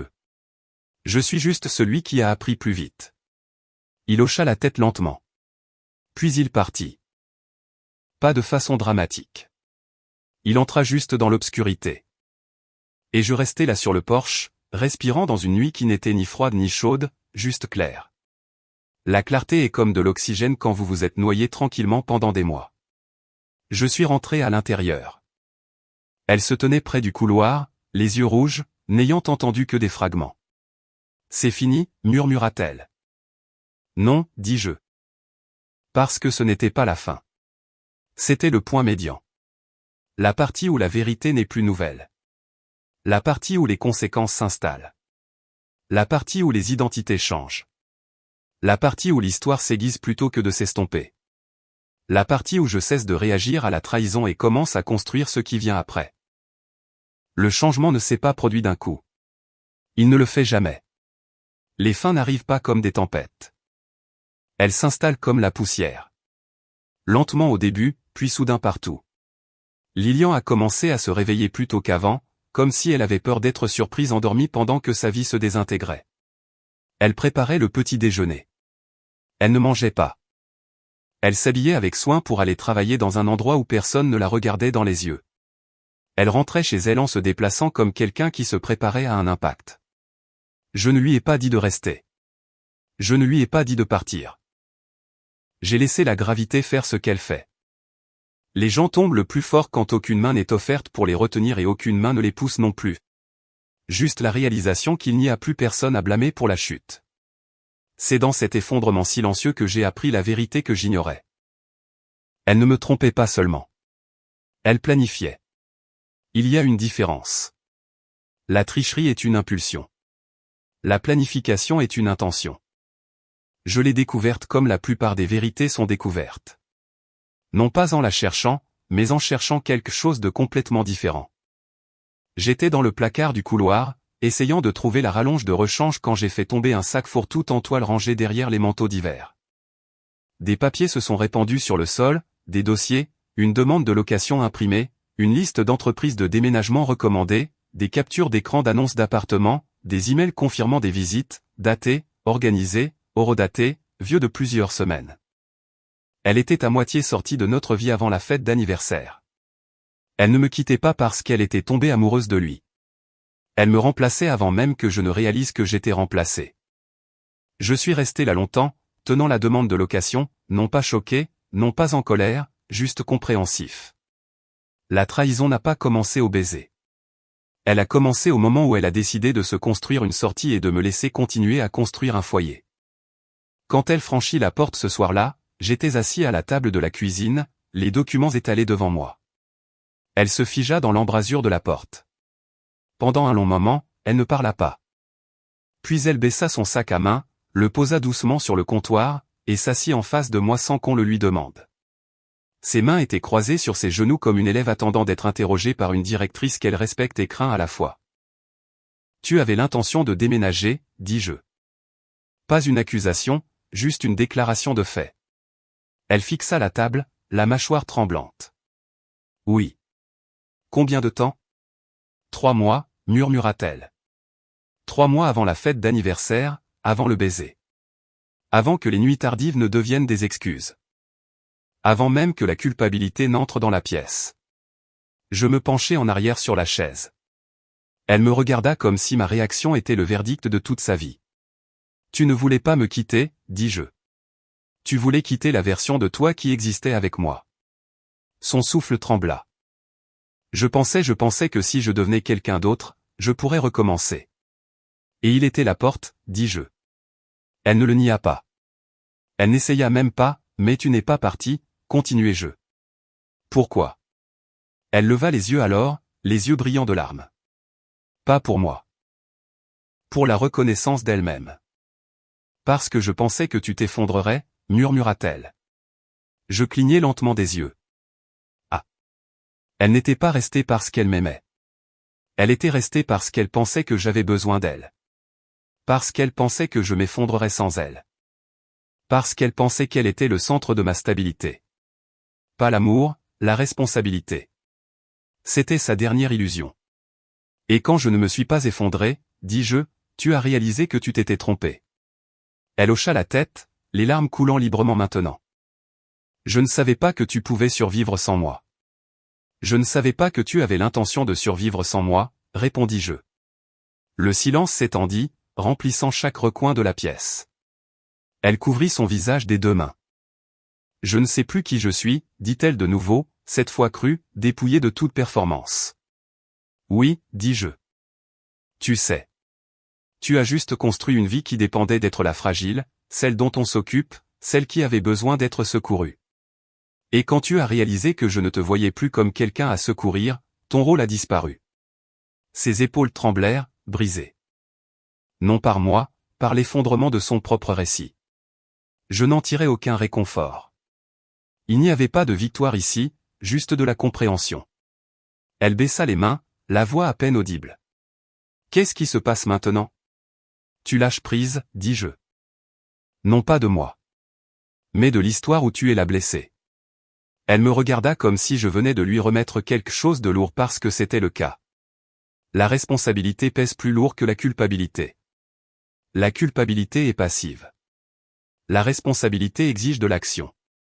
Elle se leva lentement, traversa le couloir jusqu'à la chambre, et ferma la porte. Je ne la suivis pas. Je ne la regardai pas. Je la laissai s'asseoir avec elle-même. La pièce la plus difficile du monde où s'asseoir est celle où l'on se voit clairement. Le lendemain, je suis allé voir quelqu'un qui la connaissait avant moi. Sa sœur Mara, une personne qui avait toujours observé discrètement lors des rassemblements, regardant les gens se replier les uns sur les autres comme des origamis. Une personne qui ne parlait que si elle comprenait déjà la situation plus profondément que les gens qui la vivaient. Elle a ouvert la porte de sa maison de ville et m'a regardé pendant 3 secondes de trop avant de dire « Tu as enfin compris ». Oui, dis-je. Elle s'est écartée pour me laisser entrer sans demander pourquoi j'étais là. Nous nous sommes assis à sa table de cuisine. Elle a versé du café pour 2. Nous n'avons pas parlé tant que les tasses n'étaient pas dans nos mains. Elle a toujours eu peur de devenir ordinaire, a dit Mara. Tu lui as donné une vie stable, gentille, prévisible. Elle en avait besoin, mais elle se sentait aussi piégée par le fait que rien dans votre vie ensemble ne prouvait qu'elle était extraordinaire. Elle l'était, dis-je. Oui, a répondu Mara. Mais pas de la manière dont elle le voulait. Elle ne voulait pas être extraordinaire de la manière dont l'amour rend une personne extraordinaire. Elle voulait que le monde lui dise qu'elle était spéciale.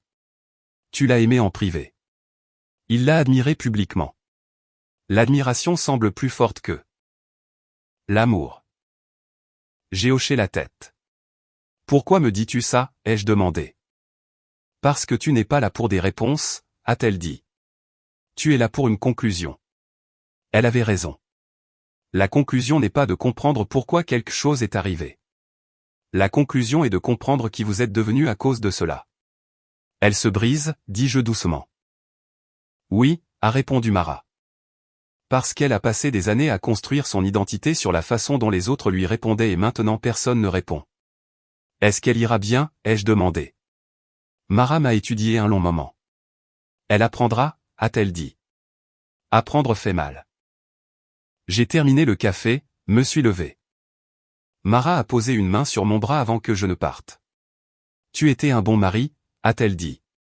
Mais être un bon mari ne signifie pas que tu étais destiné à rester. J'ai hoché la tête. La vérité ne réconforte pas.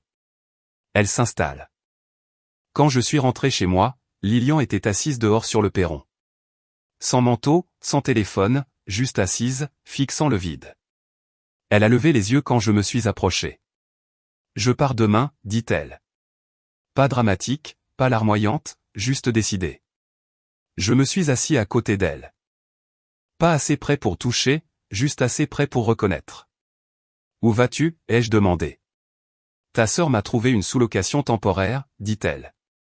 Je chercherai quelque chose de plus permanent une fois que je pourrai respirer de nouveau.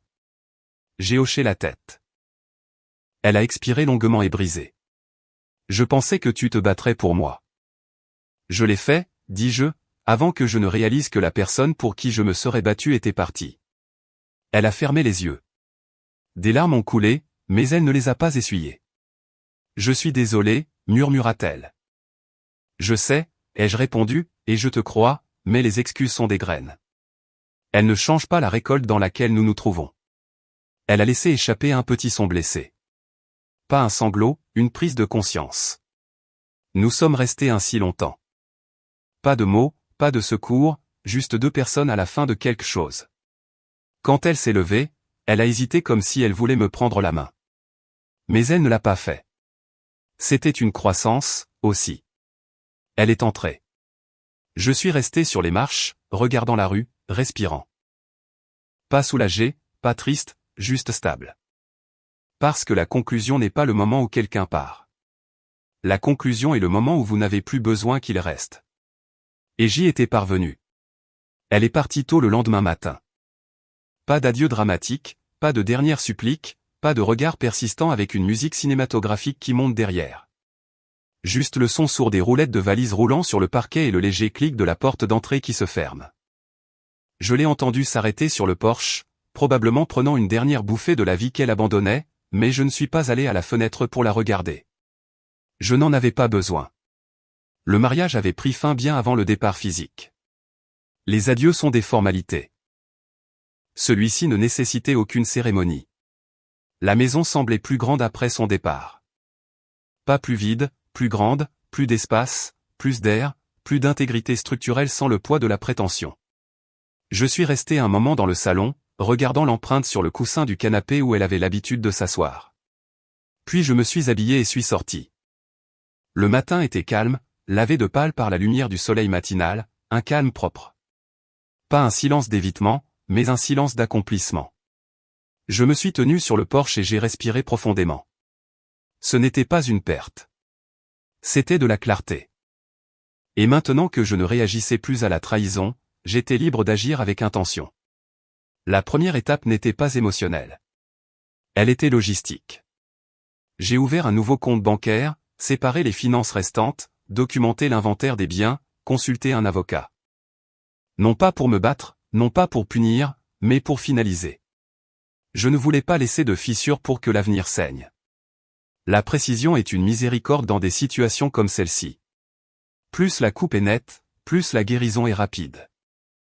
Une fois le cadre juridique mis en mouvement, j'ai déplacé mon attention d'elle à lui parce qu'il n'avait pas disparu de l'histoire. Il évitait la salle de sport, évitait les bars, évitait les restaurants familiers. Son monde avait commencé à rétrécir, une porte fermée à la fois. Il survivait mais ne vivait pas. Ce qui est exactement le genre de territoire psychologique où une personne devient volatile. Les hommes désespérés font des choses désespérées. Je devais voir quel genre d'homme il était quand il était dépouillé d'admiration et de flatterie. Alors je suis allé le trouver, pas à son lieu de travail. C'était trop prévisible. Je suis passé devant son immeuble vers 18 heures. L'heure à laquelle la plupart des gens rentrent du travail mais n'ont pas encore mis leur armure du soir. Je n'ai pas frappé. J'ai juste attendu. 15 minutes plus tard, il est sorti. Veste froissée, posture affaissée, les yeux balayant le sol comme s'il espérait trouver une version de lui-même qu'il aurait laissé tomber quelque part. Il ne m'a pas vu avant que je ne me place devant lui. Il s'est arrêté net. Ethan. Il prononçait mon nom différemment maintenant, non pas comme un problème, mais comme une conséquence. Nous devons parler, dit-il d'une voix. Non, dis-je. Nous devons finir. Il a dégluti, sa pomme d'Adam tremblante. Écoute, je sais que tu ne me crois pas, mais je ne voulais pas que ça se passe comme ça. Je ne voulais pas que Lilian soit blessée. Je ne voulais pas, tu ne voulais pas de conséquences, l'interrompis-je. Tu voulais que l'histoire reste confortable. Sa mâchoire se serra. Je ne pensais pas qu'elle te quitterait. Elle ne l'a pas fait, dis-je. Je l'ai laissé partir. Il cligna des yeux, confus. Puis quelque chose de plus sombre traversa son visage, la culpabilité se transformant en ressentiment. Alors quoi? Tu es le noble, le martyr, le saint, demanda-t-il, la voix montant. Non, dis-je, je suis celui qui a compris qu'une fois que quelque chose est cassé, on ne le recolle pas. On le jette et on construit quelque chose de nouveau. Il fit un pas en avant, la colère maintenant perceptible dans ses mouvements. Tu penses que tu es meilleur que moi? Non, dis-je. Je pense que tu es transparent. Son visage devint rouge, mais il ne frappa pas. Ce n'était pas ce genre d'homme. Il était le genre à imaginer la confrontation, mais à paniquer quand elle devenait physique, ce qui rendait la suite nécessaire. Je suis passé devant lui, en direction du parking. Il m'a suivi parce qu'il ne savait pas quoi faire d'autre. C'est ce que font les gens comme lui quand ils ont perdu le script? Ils suivent. Sa voiture était garée près du poteau de lumière le plus éloigné, l'élégante et brillante berline, la voiture qui coûtait plus cher que sa fonction ne le justifiait. Le genre de voiture achetée pour signaler un statut. Je l'ai contourné lentement. Il savait. Il savait exactement ce qui allait arriver. Non, dit-il en s'avançant. Je ne répondis pas. Je le regardai et sortis mes clés de ma poche. Sans crier, sans me précipiter, juste calmement, avec intention. Il se dirigea vers moi par réflexe, mais je m'avançai vers lui à nouveau, réduisant la distance si brusquement qu'il se figea. Ce n'était pas de la force, c'était psychologique.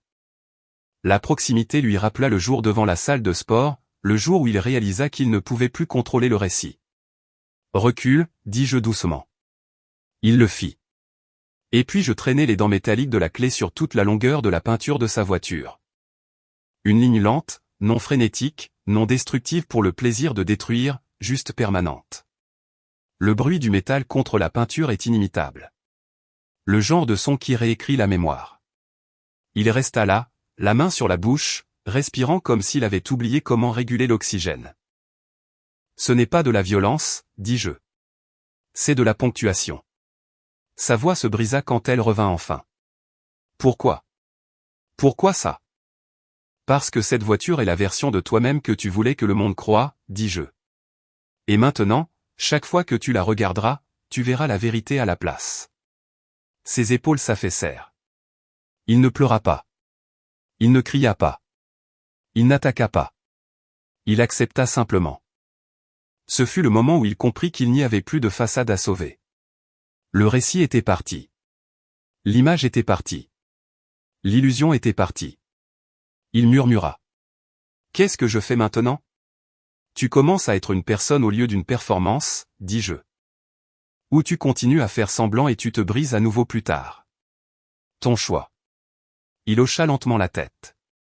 Puis il fit quelque chose d'inattendu. Il tendit la main. Non pas comme des excuses, comme un abandon. Je ne la prie pas, je ne suis pas ton absolution, dis-je. Tu dois vivre dans la vie que tu as créée. Il baissa la main et je m'éloignai. La confrontation n'eut rien de triomphant. Elle était nécessaire. Une correction, pas une vengeance.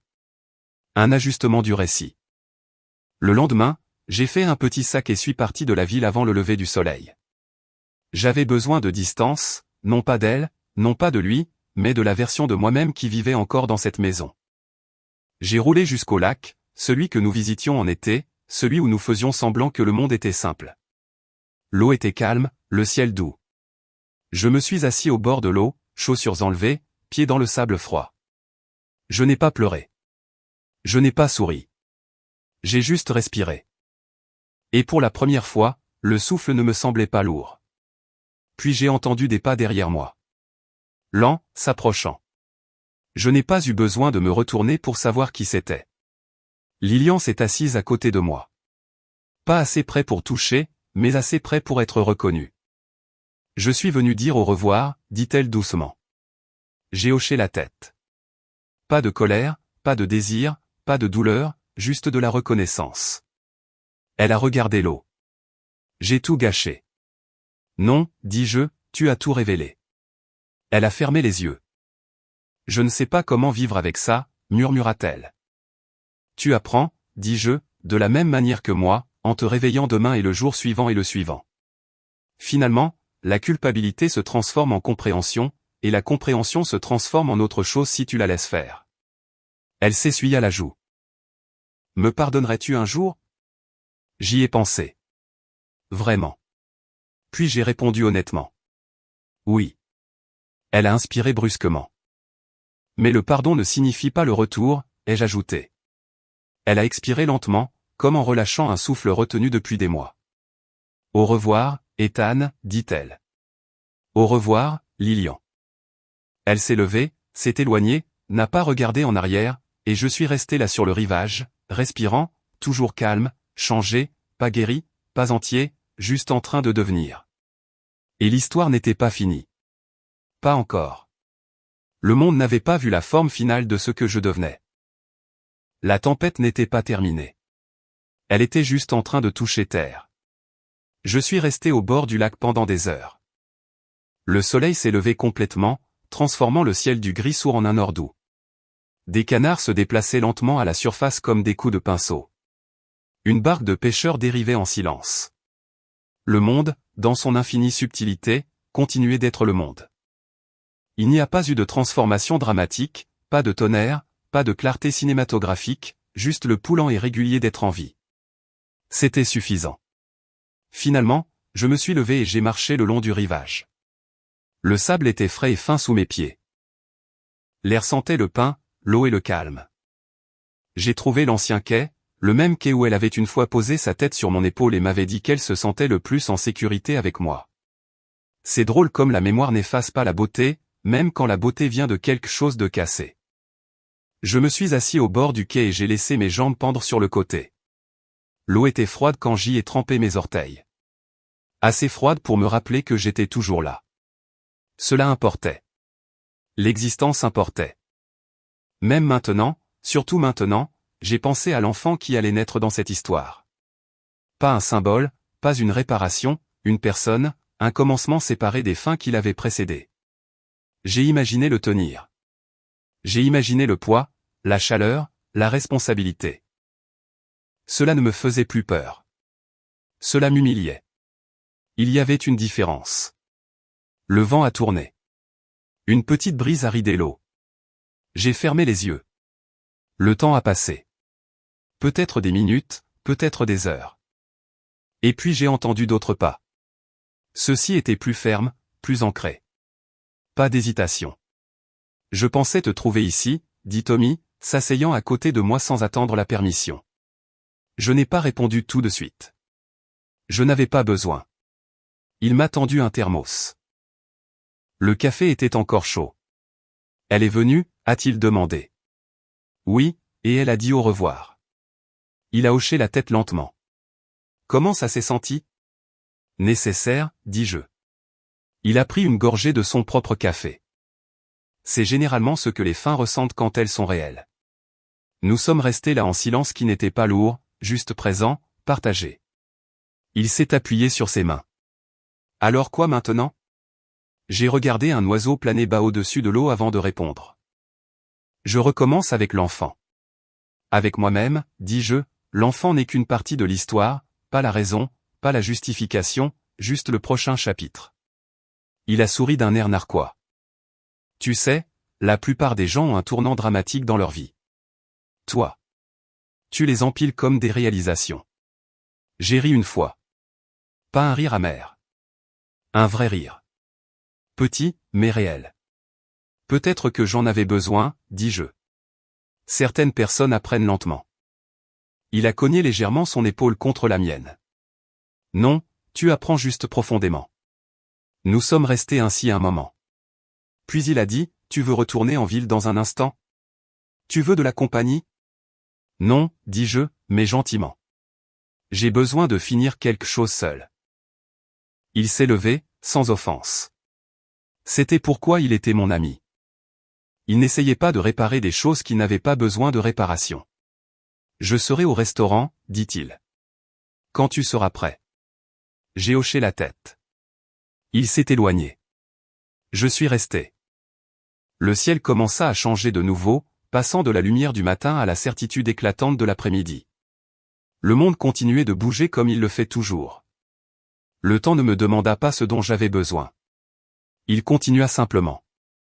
Alors, je fis de même. Je pris une dernière inspiration de l'air du lac, me levai et retournai à mon camion. Je m'arrêtai, la main sur la portière. Ce n'était pas le début d'une nouvelle vie. C'était simplement la continuation de l'ancienne sans les illusions. Il n'y a pas de renaissance. Il n'y a que la reconnaissance. Et je me reconnus de nouveau. Non pas la version définie par elle. Non pas la version définie par la trahison. Non pas la version définie par la perte. La version qui endura. La version qui resta. La version qui apprit à rester intacte pendant que tout autour de lui se brisait. Je montai dans le camion. Je repris la route vers la ville, vers la responsabilité, vers la paternité, vers quelle que soit la forme que prendrait le reste de ma vie. La tempête n'était pas passée, mais je n'avais plus peur des tempêtes. J'étais devenu le rivage qui reste quand les vagues sont parties. Les jours après son départ furent calmes, du genre de calme qui ressemble à une scène de théâtre avant que les lumières ne se rallument. Les gens supposent que lorsqu'un mariage se termine, le cœur se brise bruyamment, se fragmente en morceaux visibles, éparpillés sur le sol pour que chacun les contourne. Mais le chagrin est silencieux. C'est le tintement d'une tasse de café posée trop doucement sur un comptoir. C'est le son de la maison quand il n'y a qu'une seule brosse à dents dans la salle de bain.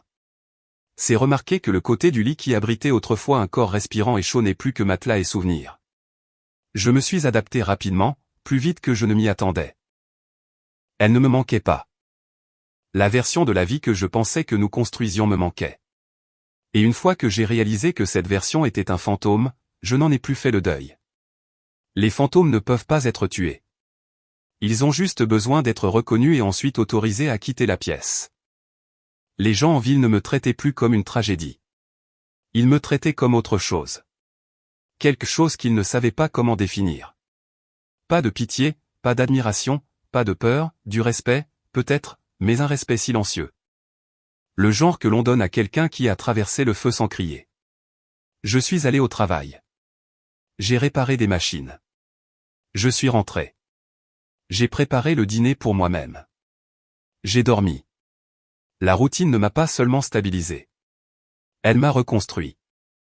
Et un matin, en serrant un boulon sur une presse hydraulique, j'ai réalisé quelque chose d'important. J'avais cessé de penser à ce que j'avais perdu et j'avais commencé à penser à ce que j'allais construire ensuite. C'est à ce moment-là que j'ai su que l'ancienne version de moi était morte. Mais les fins ne restent pas des fins. Les histoires reviennent en boucle. Le premier signe du mouvement suivant est apparu un mardi soir, 3 semaines après son départ. J'ai entendu frapper à ma porte. 3 coups secs. Pas hésitant, pas timide. J'ai ouvert et l'ai trouvé là. Lilian, mais pas la femme qui était partie. Ni la version dévastée et désarticulée. Celle-ci était composée. Des lignes épurées, des vêtements simples, les cheveux tirés en arrière.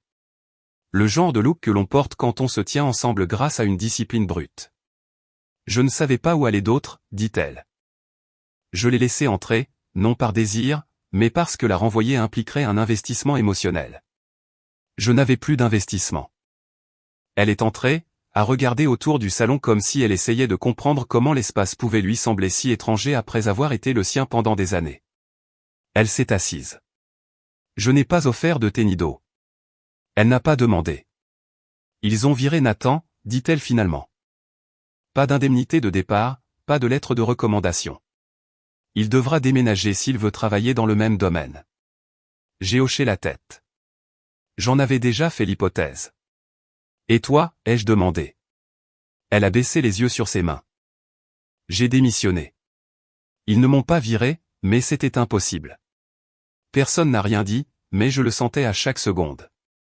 Alors maintenant tu es libre, dis-je. Elle a ri une fois, court, sans humour. Non, maintenant je suis vide. Je me suis penché en arrière et l'ai étudié. Les arêtes vives de la culpabilité avaient disparu. Ce qui restait était quelque chose de plus calme. La réalité, pas encore l'acceptation, juste la conscience. Que as-tu besoin de moi, ai-je demandé. Elle a levé les yeux brusquement, surprise que j'ai coupé directement au cœur de sa visite. Je ne sais pas. Je pensais que nous pourrions parler. Nous parlons, dis-je. Alors parle, elle a inspiré lentement. Je pensais que je suis partie parce que j'étais malheureuse. Mais je pense que je suis partie parce que j'avais peur de la banalité du bonheur. Il n'y a pas d'applaudissements. Il n'y a pas de grands gestes. Il ne te rassure pas constamment que tu es spécial. Il est juste.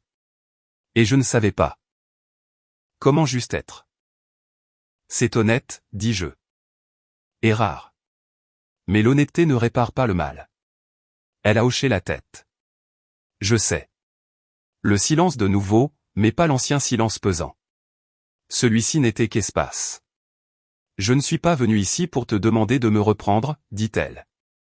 Je sais que tu ne le feras pas.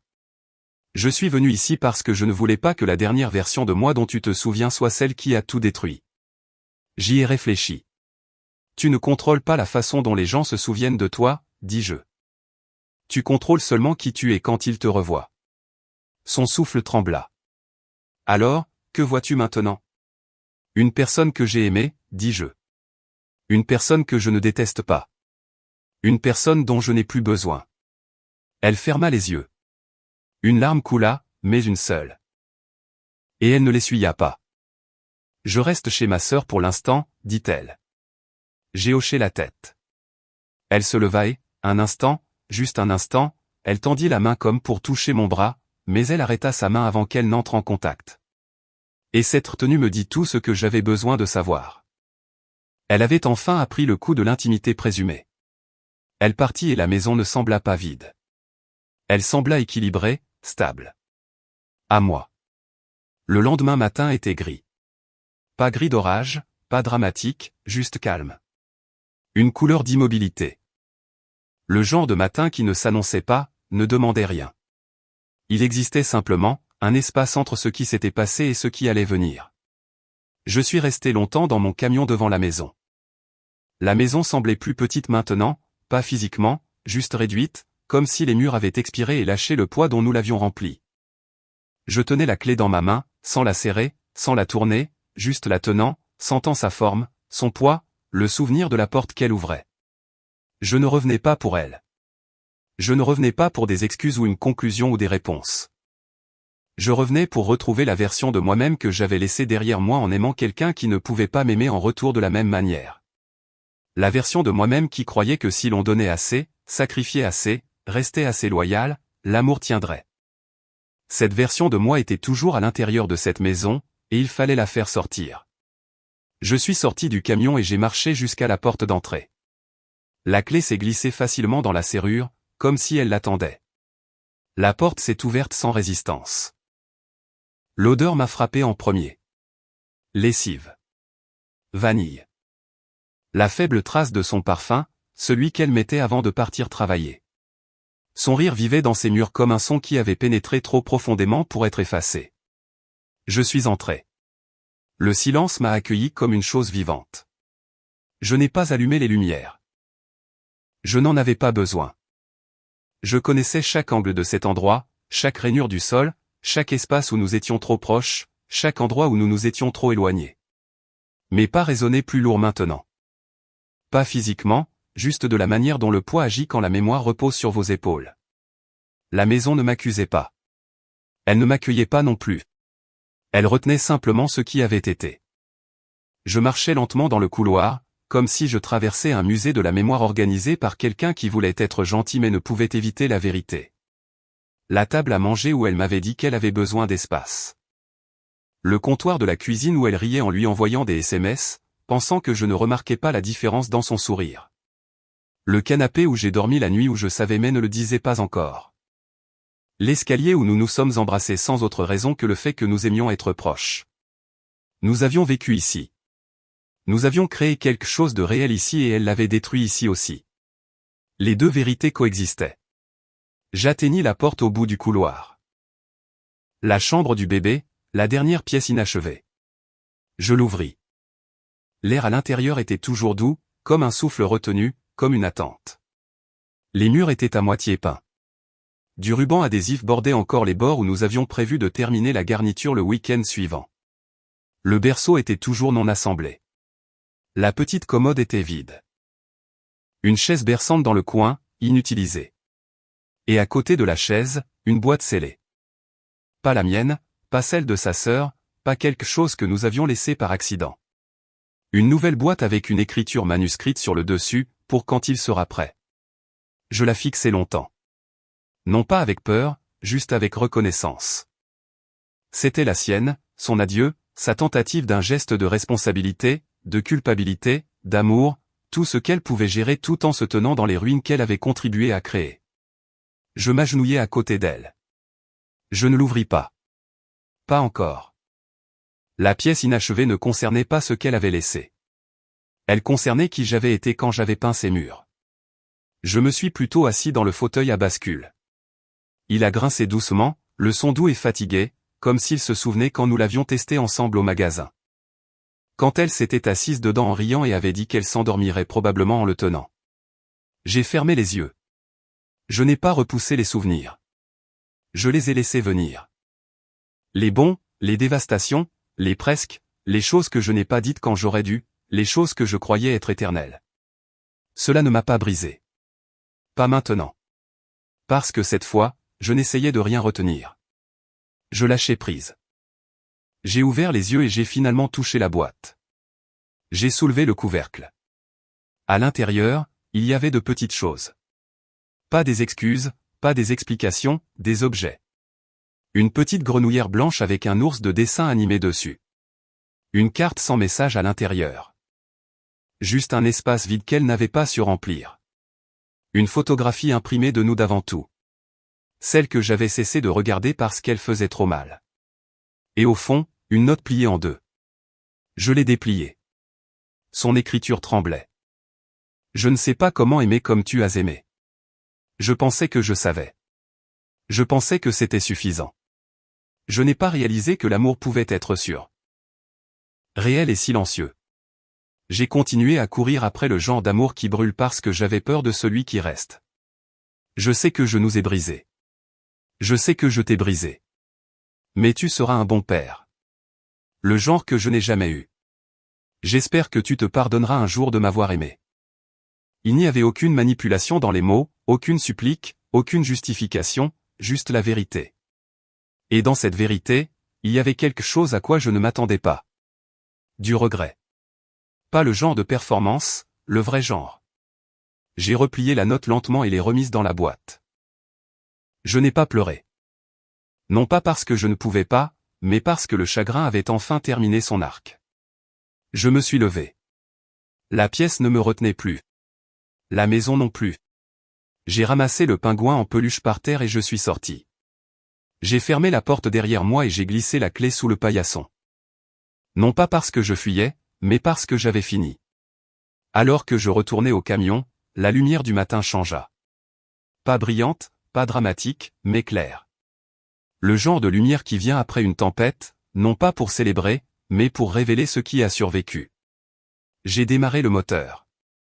La route devant moi n'était ni propre, ni certaine, ni simple, mais elle était mienne. Et cette fois, j'y allais seul, non pas vide, juste enfin entier. Je me tenais devant la maison le lendemain matin. L'herbe de la pelouse avait poussé de manière inégale. Un seul rideau était tiré juste assez pour montrer que quelqu'un avait arpenté l'intérieur. La peinture du cadre de la fenêtre s'était écaillée. De petits signes du temps qui passe sans intention. Personne d'autre n'était à la maison. Elle logeait chez sa sœur. J'ai vérifié, non pas pour l'éviter, juste pour éviter de mélanger des explosions émotionnelles à un moment qui nécessitait le silence. J'ai déverrouillé la porte. L'entrée sentait la même chose. Lessive, cire de bougie, quelque chose de légèrement floral. Mais c'était faux maintenant, comme le fantôme de quelque chose qui était mort. L'air vibrait de souvenirs, son rire dans la cuisine, ses chaussures jetées près de la porte, sa voix disant « Je t'aimerai pour toujours », comme si elle y croyait. Je marchais lentement, non pas parce que j'hésitais, mais parce que la maison l'exigeait, comme si c'était un musée d'une vie qui n'était plus la mienne. Le salon était rangé, rangé de force, le genre d'ordre utilisé pour cacher le chaos. Je ne m'y suis pas attardé. J'ai parcouru le couloir, passant devant les photographies que nous n'avions pas encore décrochées. Je me suis arrêté devant l'une d'elles. Nous sur la plage, sa tête sur mon épaule, ma main posée légèrement sur son dos comme si elle avait toujours été destinée à être là. Nous avions l'air heureux. Nous étions heureux.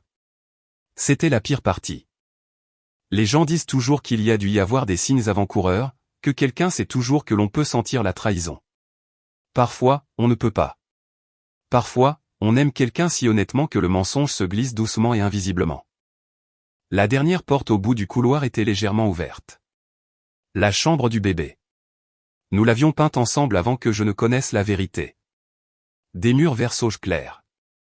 Un mobile suspendu au plafond. Le berceau toujours dans sa boîte. Un pingouin en peluche assis seul dans le coin comme s'il avait attendu quelqu'un qui n'est jamais venu. Je suis entré. C'était la pièce où le passé et le futur se heurtaient. Où ce que nous avions prévu et ce que la réalité était devenue se faisaient face comme des étrangers forcés de partager le même air. Je me suis assis par terre, non pas effondré, juste ancré. C'était la confrontation, non la colère, non le chagrin, non l'accusation. C'était l'acceptation. La version de moi qui vivait ici, celle qui croyait à l'éternel, qui croyait que la confiance était incassable. Qui croyait que l'amour était le bouclier qui protégeait tout. Cet homme a dû mourir pour que je puisse avancer. Je ne le détestais pas. Il était bon. Il était plein d'espoir. Il croyait en quelque chose de pur, mais la pureté ne survit pas à la vie sans guide. J'ai fermé les yeux. Je n'ai pas parlé à voix haute. Je n'en avais pas besoin. Merci, lui ai-je dit. Mais je dois continuer sans toi. Quand j'ai ouvert les yeux, la pièce m'a semblé plus légère. Non pas que la douleur ait disparu, mais que le poids s'était déplacé vers un endroit où je pouvais le porter. Je me suis levé. La maison ne me retenait plus. Elle me libérait. Je suis retourné à la porte d'entrée, mais avant de partir, j'ai pris le pingouin en peluche de la chambre du bébé. Non pas comme un symbole du passé, mais comme une promesse pour l'avenir. Mon enfant connaîtrait l'amour, pas l'illusion, pas la performance, pas la possession. L'amour qui restait quand c'était difficile. L'amour qui ne s'effondrait pas sous la pression. L'amour qui n'avait pas besoin de mensonges pour survivre. Je suis sorti, j'ai fermé la porte derrière moi et je n'ai pas regardé en arrière. Le chapitre suivant avait déjà commencé. La maison était exactement comme je l'avais laissée.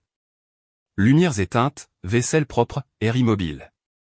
J'ai fermé la porte derrière moi et je me suis tenu dans l'entrée, laissant le calme s'installer. Ce n'était plus le calme de la tension.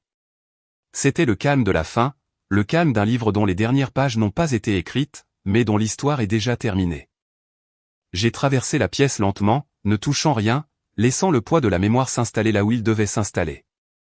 Les photos du couloir, les rainures sur le parquet là où nous avions autrefois déplacé des meubles en riant, le léger contour où son tableau préféré avait été accroché avant qu'elle ne l'emballe.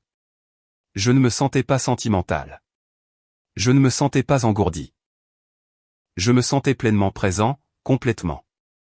Le genre de présence qu'une personne gagne seulement après avoir survécu à elle-même. Je suis allé dans la chambre. Le lit était parfaitement fait. Coin d'hôpital. C'était nouveau. Elle avait toujours fait le lit avec une insouciance douce et enfantine, pliant les couvertures lâchement, les draps inégaux, les oreillers jetés comme des nuages. Cette version, les coins serrés, les bords redressés, appartenait à quelqu'un d'autre, quelqu'un que je ne connaissais pas, quelqu'un qui n'existait pas encore. Et cela m'a frappé alors, non pas douloureusement, juste clairement, que nous étions déjà de l'histoire. Nous n'étions pas une rupture. Nous étions un événement achevé, un arc complet, une construction et un effondrement. Rien d'inachevé, seulement les conséquences. Je me suis assis sur le bord du lit et j'ai laissé le silence remplir mes poumons.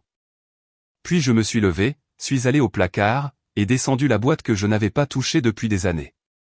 Celle qui contenait chaque note, chaque lettre, chaque fragment de preuve qu'il y a bien longtemps, deux personnes d'une vingtaine d'années pensaient que l'amour était invincible. Des talons de billets de soirée cinéma bon marché. Une fleur jaune pressée du jour où nous avons escaladé cette colline derrière l'ancien parc. Un reçu du restaurant où elle m'avait dit qu'elle voulait construire une vie avec moi. Son écriture en boucle d'encre pleine d'espoir. Je veux que chaque version de mon avenir t'inclue. Le temps est cruel car il dit la vérité. L'avenir m'avait inclus jusqu'à ce qu'il ne le fasse plus. J'ai refermé la boîte et ne l'ai plus jamais rouverte. Il ne s'agissait pas de garder ou de jeter. Il s'agissait de reconnaître la réalité sans avoir besoin de l'enfermer dans un sens. Je n'avais pas besoin de brûler des souvenirs pour prouver que j'avançais. Je n'avais pas besoin de m'y accrocher pour prouver que je l'avais aimé autrefois. J'avais juste besoin de les laisser être. J'ai descendu la boîte, mais je ne l'ai pas jetée à la poubelle. Je l'ai posée dans le garage, dans un coin où les choses qui comptaient autrefois se reposent. Quand je suis revenu dans le salon, le bruit d'une voiture ralentissant à l'extérieur a rompu le calme. Des phares ont éclairé le mur. Une porte s'est fermée. Des pas sur le gravier. Puis on a frappé. Pas elle. J'ai ouvert la porte. Nathan se tenait là. Mais ce n'était pas l'homme qui s'était agenouillé sur le parking, haletant, se brisant. Ce n'était pas l'homme qui avait perdu son image. C'était l'homme qui avait enfin cessé de se battre contre lui-même. Ses cheveux étaient ébouriffés, sa cravate disparue, sa chemise froissée, son visage brut. Pas maniaque, pas désespéré, humain. Pour la première fois depuis le début de tout cela, il avait l'air réel. Il n'a pas parlé tout de suite. Moi non plus. Puis il a dit, elle est venue me voir. Ma mâchoire s'est serrée, mais non pas de jalousie, de reconnaissance. La boucle s'était bouclée. L'histoire était revenue au point de départ. Elle m'a dit qu'elle était partie, continua-t-il. M'a dit qu'elle avait démissionné, m'a dit qu'elle avait tout perdu. J'ai hoché la tête une fois. Il a dégluti difficilement. Elle m'a demandé si je voulais toujours essayer, si nous pouvions construire quelque chose. Sa voix a tremblé, mais il a continué à parler, et je lui ai dit non. Il n'y avait aucune fierté dans sa voix, aucune victoire, juste une honnêteté mise à nu. Je lui ai dit, continua-t-il, que nous ne nous aimions pas. Nous aimions la façon dont l'autre personne nous faisait nous sentir, que nous étions des miroirs, pas des partenaires. L'air nocturne était froid, mais sa voix était chaude, épuisée, dépouillée. Je lui ai dit, dit-il doucement, qu'elle devrait se trouver elle-même, pas quelqu'un sur qui se refléter. Je n'ai pas répondu. Je n'en avais pas besoin. Il m'a regardé alors, non pas comme un concurrent, non pas comme un ennemi, non pas comme un adversaire, mais comme un autre homme qui avait été en feu et qui l'avait traversé. Tu avais raison, dit-il, surtout. Je ne me sentais pas triomphant. Je me sentais épuisé. Il recula d'un pas, non par peur, mais par conclusion. Je suis venu ici, dit-il, parce que j'avais besoin de te le dire en face. Tu ne m'as pas ruiné. Tu m'as sauvé de devenir quelqu'un de pire. J'ai laissé cela s'installer. Ni l'un ni l'autre n'a cligné des yeux. Puis j'ai demandé, alors quoi maintenant? Son souffle s'est embué dans le froid entre nous. Maintenant, dit-il. Nous vivons. Pas dramatique, pas poétique, juste la vérité. Il m'a fait un signe de tête une fois, profondément, respectueusement, et s'est éloigné. Pas de moteur bruyant, pas de porte qui claque, juste du gravier sous les chaussures et une voiture disparaissant au loin. J'ai fermé la porte lentement. Il n'y avait pas de triomphe dans ma poitrine, pas de chagrin, pas de victoire, juste l'équilibre. Je suis allé au salon, j'ai éteint la dernière lampe et je me suis assis sur le canapé. Mes mains reposaient calmement sur mes genoux, ma respiration était régulière. Le monde extérieur était calme. Le monde intérieur était plus calme. C'était le moment vers lequel j'avais marché tout ce temps. Pas de rage, pas de vengeance, pas de réclamation, mais de définition. La rupture finale n'a pas été bruyante. C'était la prise de conscience que je n'avais plus besoin de rien du passé. Ni d'une conclusion d'elle, ni d'excuse de lui, ni de justification de moi-même. J'étais devenu l'homme que j'aurais dû être bien avant la trahison. Un homme qui ne supplie pas d'être choisi. Un homme qui ne se brise pas pour maintenir les autres entiers. Un homme qui comprend que le silence n'est pas un vide. C'est une conclusion. Je me suis levé, j'ai marché jusqu'à la porte d'entrée, je l'ai ouverte et je suis sorti. La nuit était vive et vivante. Une brise a traversé mon visage, assez froide pour réveiller les dernières parties de moi qui dormaient encore. Je n'ai pas regardé la maison. Pas une seule fois. J'ai fermé la porte à clé de l'extérieur, j'ai mis la clé dans ma poche, je suis resté immobile et j'ai laissé la dernière ligne de l'histoire arriver d'elle-même. Non prononcée, mais comprise. Je n'ai rien perdu. J'ai simplement cessé de retenir ce qui était déjà parti. L'histoire se termine ici.